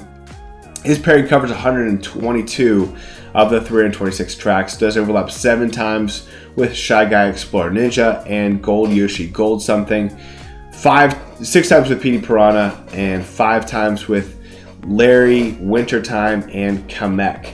So you notice there no Mii's overlap a lot with him, which that is his bright spot. Is he does have some pretty good exclusives and not a lot of Mii overlap compared to some of the other Coinbox drivers. So Daisy Tydress, aka Gold Mii Light, she has 38 assumed tracks, 19 cities, 1 track left to see. This pairing covers 124 of the 326 tracks, one of the highest numbers in the game. Unfortunately, she does overlap 8 times with Gold Mii Suit. So if you don't have Gold Mii Suit, you could kind of substitute her. She could be even more useful. But again, I think overall, though, it's tough to see those who invested in Gold Mii to lose 8 tracks to him.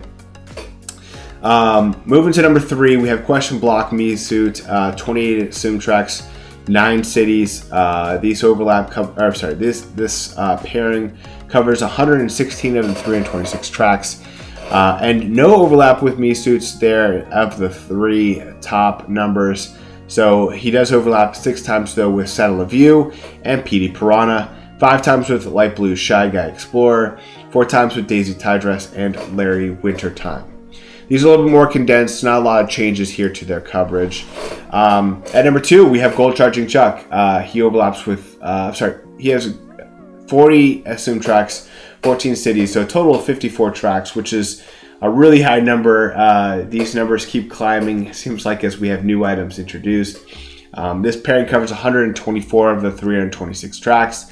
He does overlap those 6 times with Gold Yoshi Gold Something, Luigi Knight, and regular Charging Chuck. 5 times with Santa Mii and Light Blue Shy Guy Explorer.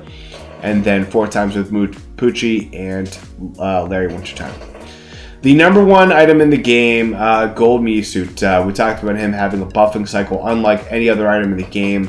He's got 37 assumed tracks, 15 cities, a lot of cities, but also a lot of tracks in general, especially for Mii.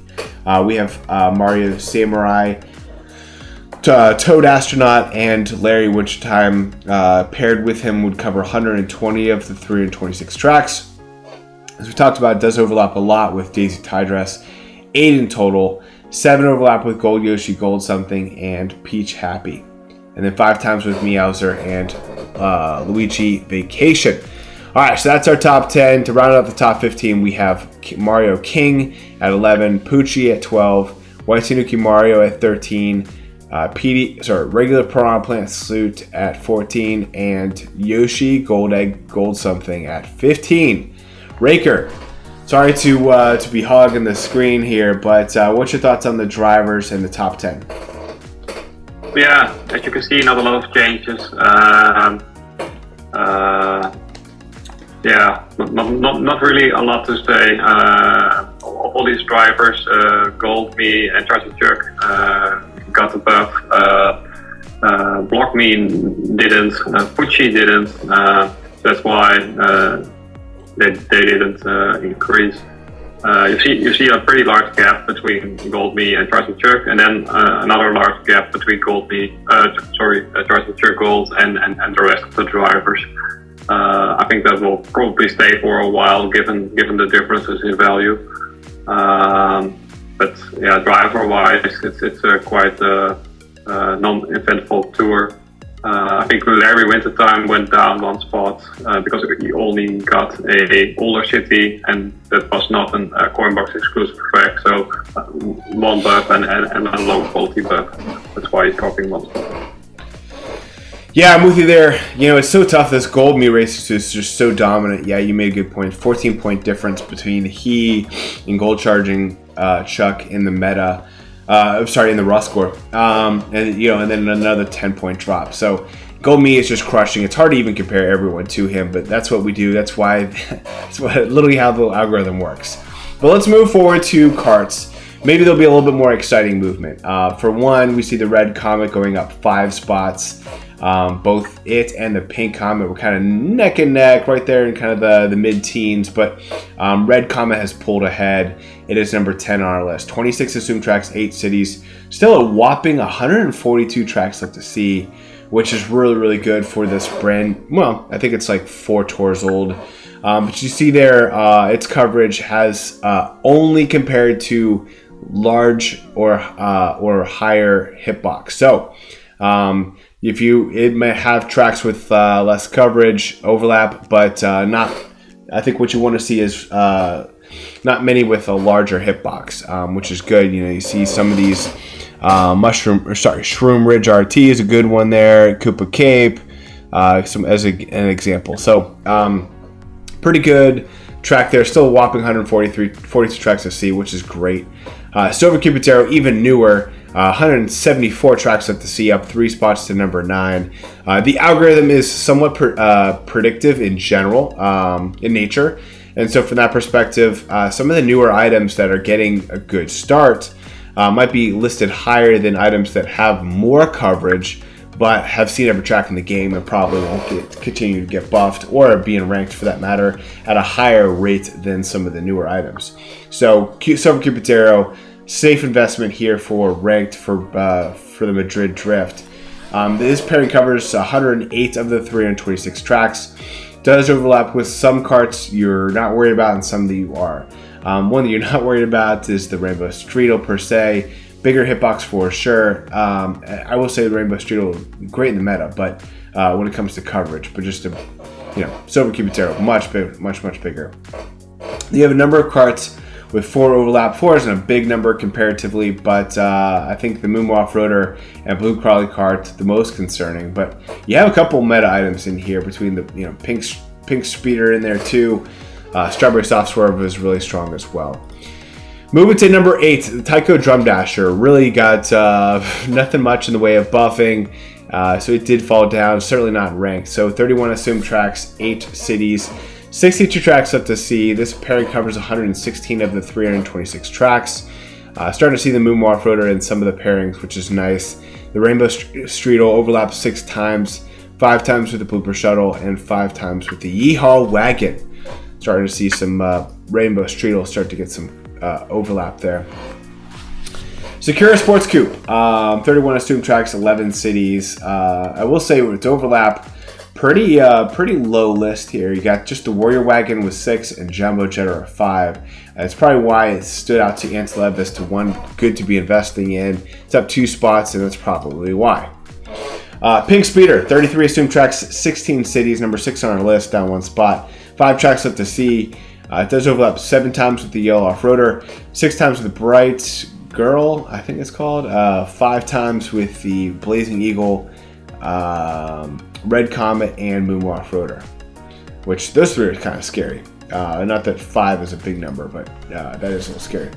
Rainbow Streetle does overlap with the Rainbow Taxi, which makes sense. 7 times, 6 times with the Jumbo Jetter and Tyco Drum Dasher, and then 5 times with these 3 meta karts, the Moomoo Off-Roader, Red Comet, and Silver Cupidero.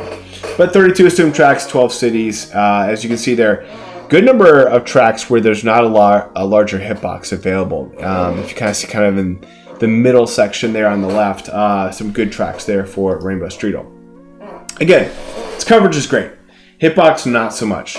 Moomoo Off-Roader, we've mentioned a couple times, 33 assumed tracks, 12 cities, 1 track left to see. This pairing covers 118 of the 326 tracks.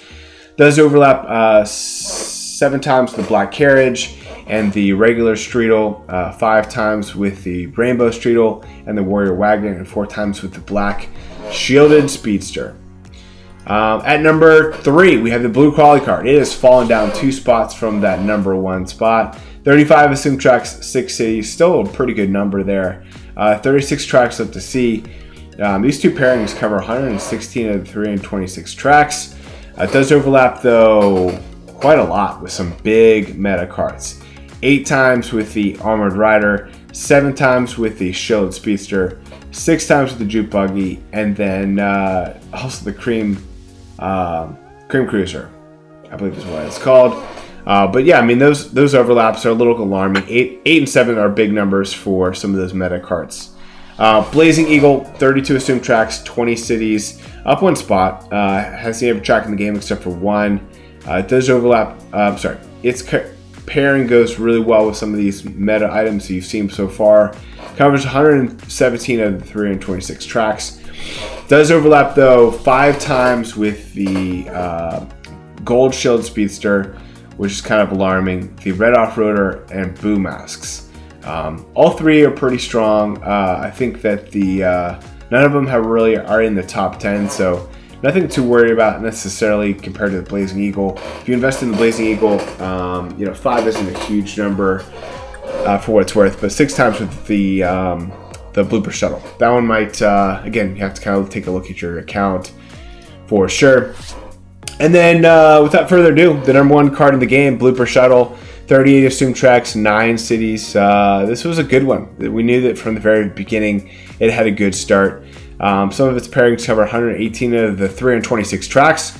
Does overlap 7 times with the Rainbow Taxi, 6 times with the Blazing Eagle, 5 times with the Tycho Drum Drasher, and Armored Rider. So, for the top 10, that concludes that. A lot more movement than for drivers. To round out the top 15, though, we have the Rainbow Taxi 11, Rainbow Pipe Buggy at 12, Jumbo Jetter at 13, Gold Lunar Cruiser at 14, and Camo Tanuki Kart at 15. Riker, what's your thoughts on the top 10 carts?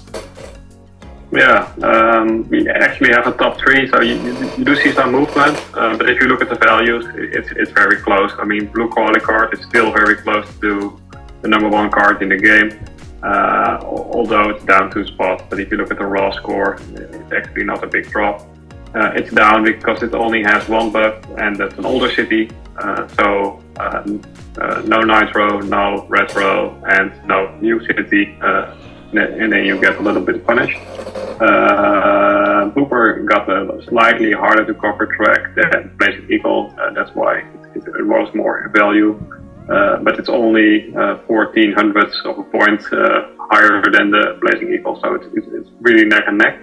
Mumu Off-Roader is in its own tier, and from Rainbow Squeedle, the rest of the cards come.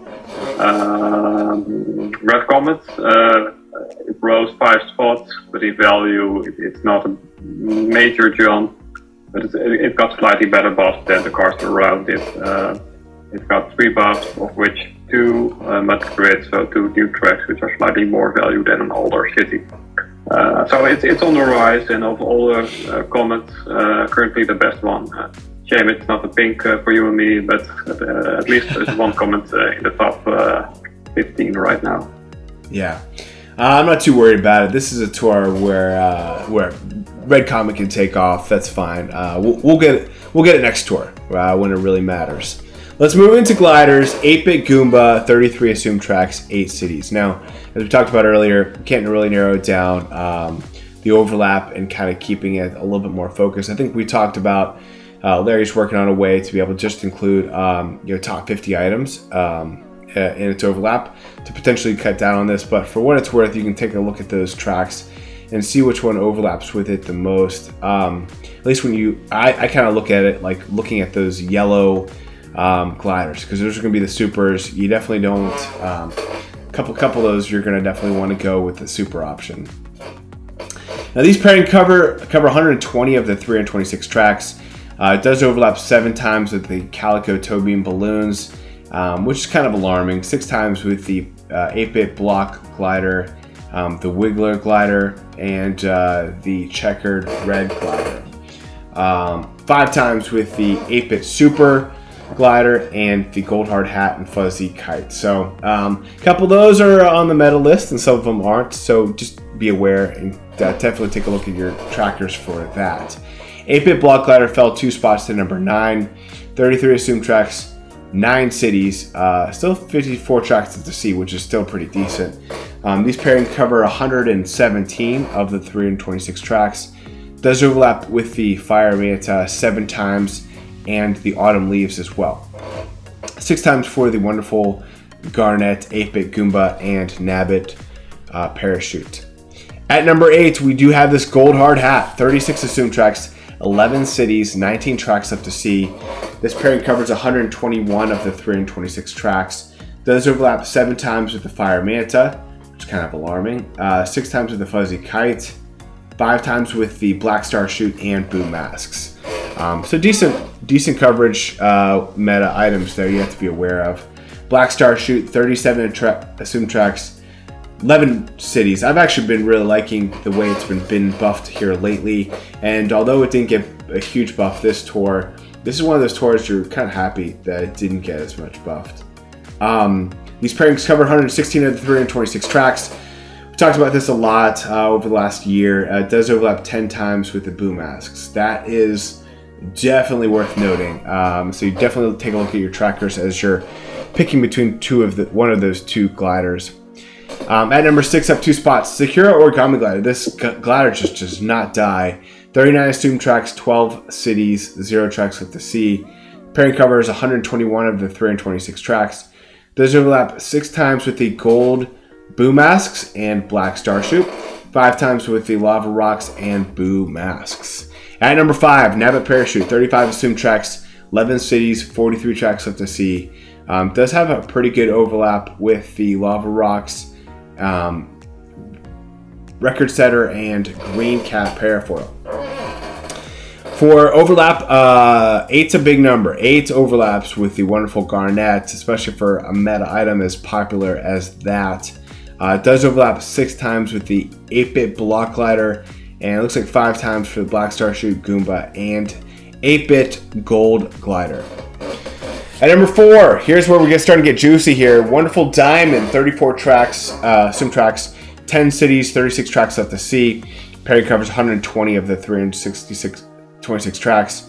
Does overlap 9 times with the Rainbow Fair Flyer and the 8-bit Super Mushroom, which is pretty crazy there. 8 overlaps though with the Parapanini and the Festive Holly, and 6 overlaps there with the Red Checkered Glider, which we're kind of seeing a little bit on some of these overlaps. Yellow Hard Hat, 34 assumed tracks, 14 cities, 19 tracks left to see. Some of these pairings cover 117 of the 326 tracks. The overlap though, the Autumn Leaves and the Mosaic Star Chute use 7 overlap times.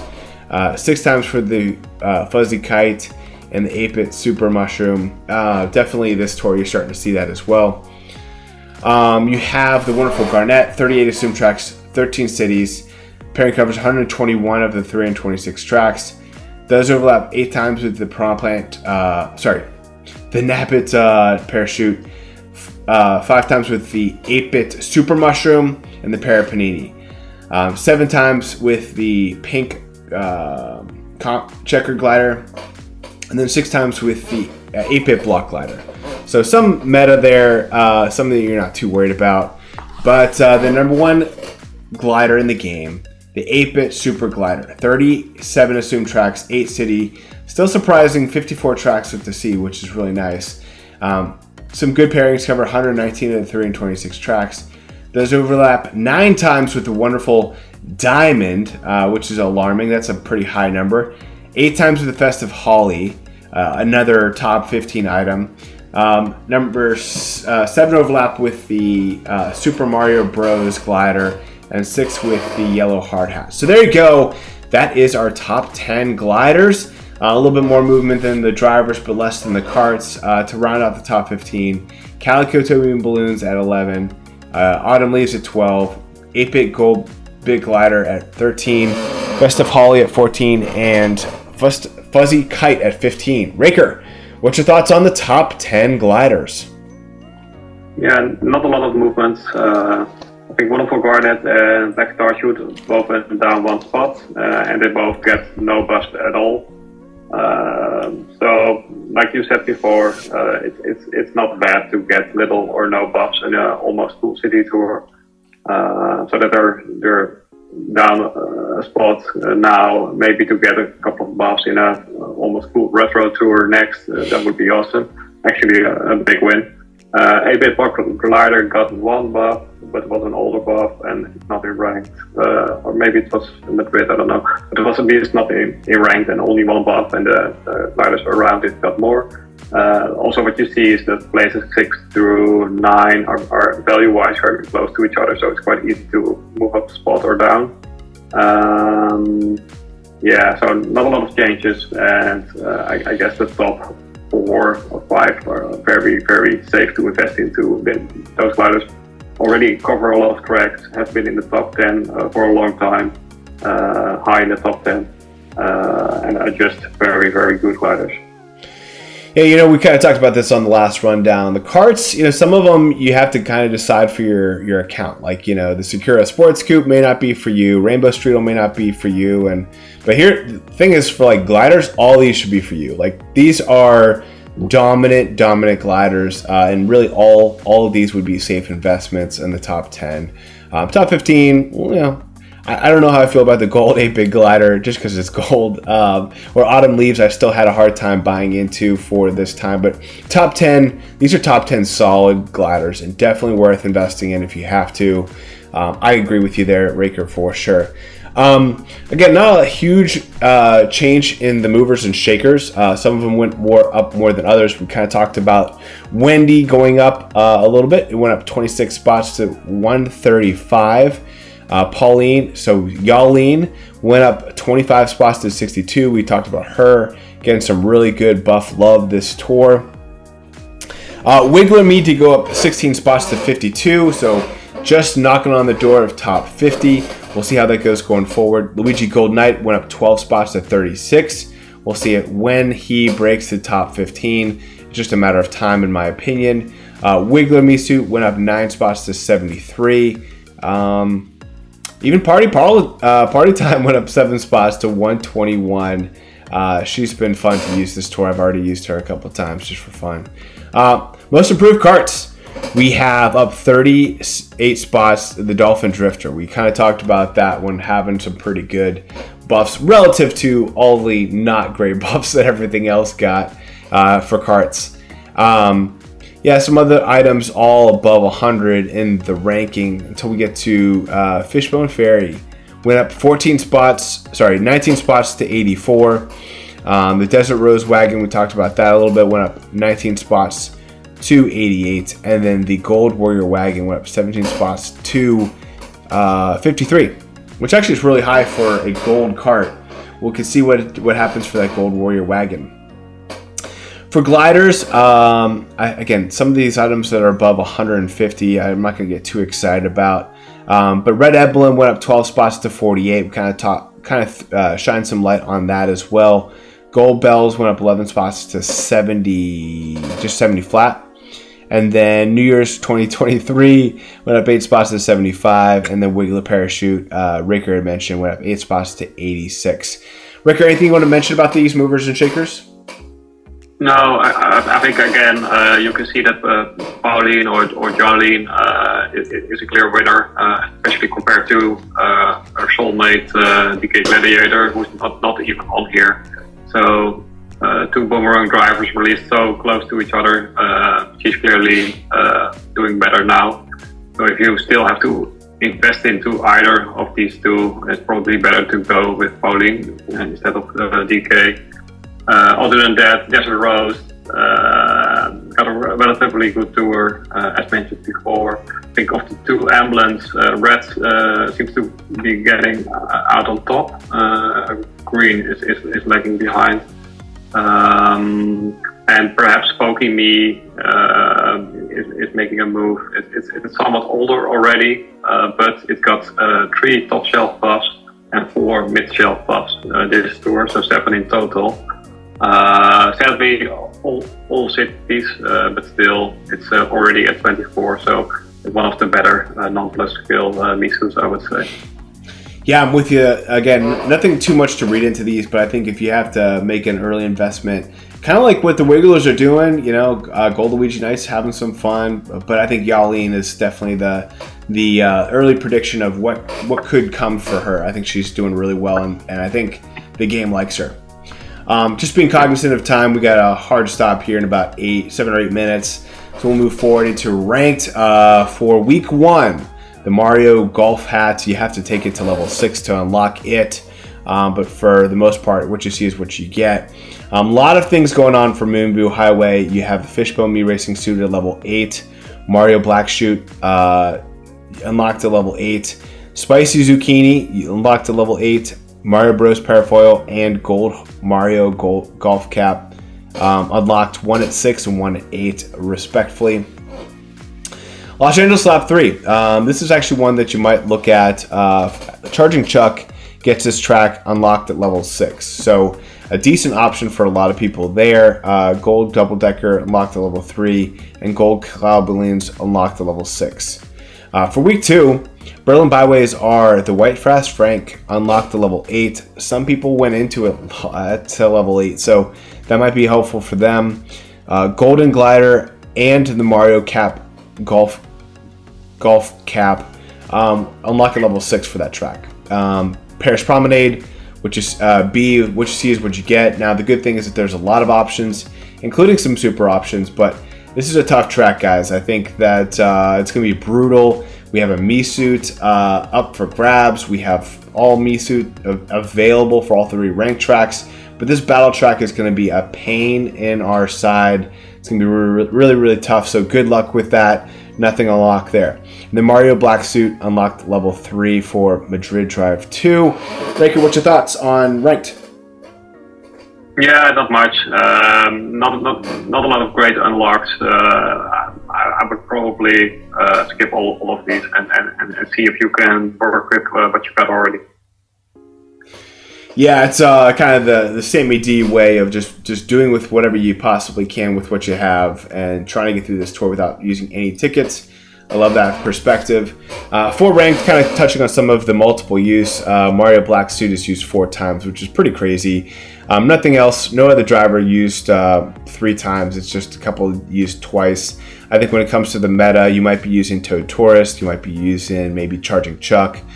Even Orange is on there. I like Orange. It's one of those that could be fun to use, but definitely has some overlap with some top skill drivers. Moving to carts, you do have the Gold Wild Slugger and Spicy Zucchini. You can use 3 times, but Lime T-Coupe, Clear Ship, Sleigh Rider, Jumbo Jetter, and Weiss Fast Frank you can use 2 times. Some having to do with those unlocks. And then for last but not least, for gliders, the Gold Mario Golf Cap, you use the only one that's used 3 times. There are a number that you can use twice, including some meta items. Wonderful Wings being the most notable. That one's really, really strong. But you have some older items such as Rose Parasoil, Green Cap Parafoil that have been in the meta for quite some time. You even have a new one here between the Smiley Flower Glider used twice and Red Emblem. We kind of mentioned those being pretty hot this tour. But anything you want to add here, Raker? No, a lot of non-meta items, sadly. Yeah, it's kind of like you said, if you want to zig while everyone else is zagging, you can do it. Everyone will be saving, that's for sure. For All Cup ranking, you can use Mario Black Suit 13 times, Orange Me Racing Suit 10 times, Blooper Me Racing Suit 9 times for that last hour. And then really, Dry Bowser is actually having a pretty good tour. He's used 8 times. Gold Me Racing Suit, we talked about him, used 7 times. Santa Me 7 times. Toad Tourist used 7 times as well. Those are some really strong meta items, especially Gold Me Suit and Santa. This is great for them. For carts, you can use the metal B-Dasher Mark II 10 times. We kind of came up a couple times during the rundown. Spicy Zucchini, same boat, 10 times.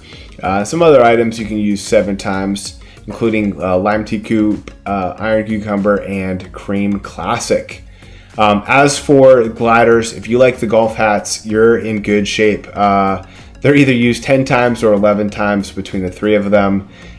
You also have the New Year's Kite 8 times, Wet Wave Origami Glider 8 times, and Flying Easel 7 times. So what's your thoughts? Anything you want to add here, Raker, for those going for All Cup ranking?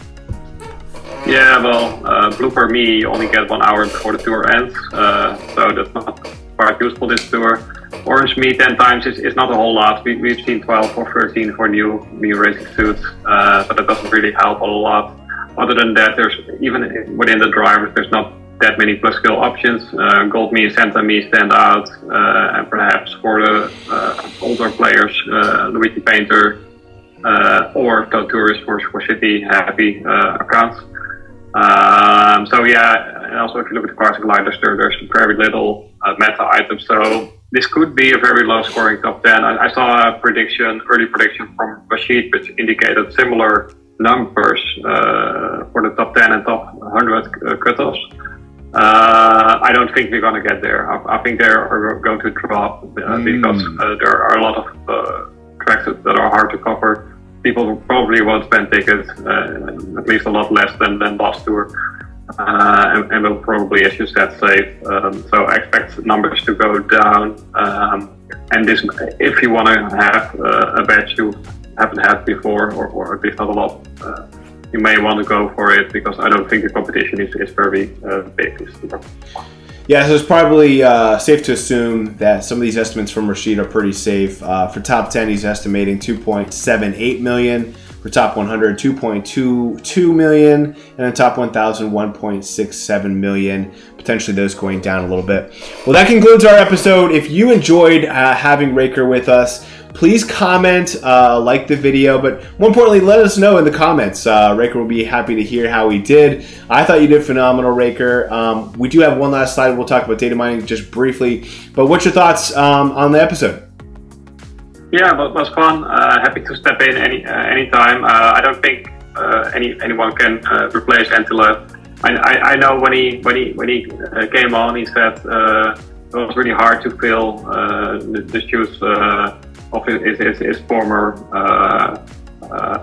co-host, but I think even more so applies to Antilev. But whenever he's on holiday or unavailable for whatever reason, happy to step in. Well, happy to have you on. Glad we were able to introduce the me coverage when it comes to All Cup ranking. I love that, and happy to have that incorporated going forward. So if you do not want to be spoiled by data mining, thank you very much for joining us, and we'll see you hopefully on Kart Talk next week. And then we move into some data mining. Do you have to jump, Raker? Do you have a second? Not yet. No. Okay. I can stay a couple of more minutes. Okay, so Koopa V came out.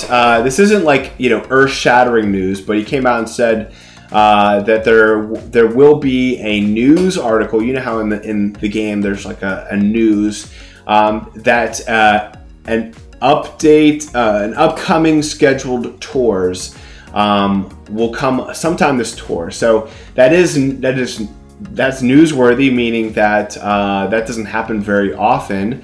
What it could mean could be a wide spectrum, and Raker, I think you and I talked about this beforehand. I'd love to get your viewpoint. What do you think this means as kind of a range of possibilities? Well, it's really hard to predict what it exactly is. I'm not surprised by it if the current data mines are correct, or what most people are expecting is that the number of new tracks is limited or close to none after the fourth anniversary tour, which is in 2 tours. And it kind of makes sense that they at least say something about it. I mean, it's really weird with all the new tracks we've had this year and also last year, is that they would not give us any new tracks at all and don't make any in-game announcements. In fact, this year we've had very little. We haven't had a major game update, no level 9, no quality of life changes. Last year we've all had it. So you kind of expect Nintendo to come out and say something. This is what we're going to change. This is what we're going to improve. Perhaps they even say, we listen to the community, we want to make the game even better. Hopefully they do something with battle tracks, limit them to 2 in ACR or not in ACR at all. Yeah, I would expect to see some changes, especially if little to no new tracks are coming. Some people are speculating that tours may last 1 month with maybe some additional cups, maybe with core ranked weeks to more or less spread out the content and to have less maintenance on it, because you can just drop a tour and have to drop the next tour only a month later. Yeah, so it's really hard to see what's coming, but I'm not surprised that something's coming. Even if the main message is little to no new tracks are coming, I expect them to come up with some positive changes alongside with that. Because no new tracks, everybody is very excited about new tracks, everybody is excited about buffs on new tracks. If they take that away, that's just a major negative. If you only say that, people are going to quit the game, are going to play less, going to spend less. So they will probably replace that negative with one or more positives that entice people to continue playing, continue spending on the game. So I wouldn't be all that worried. I hope that something good is coming at least.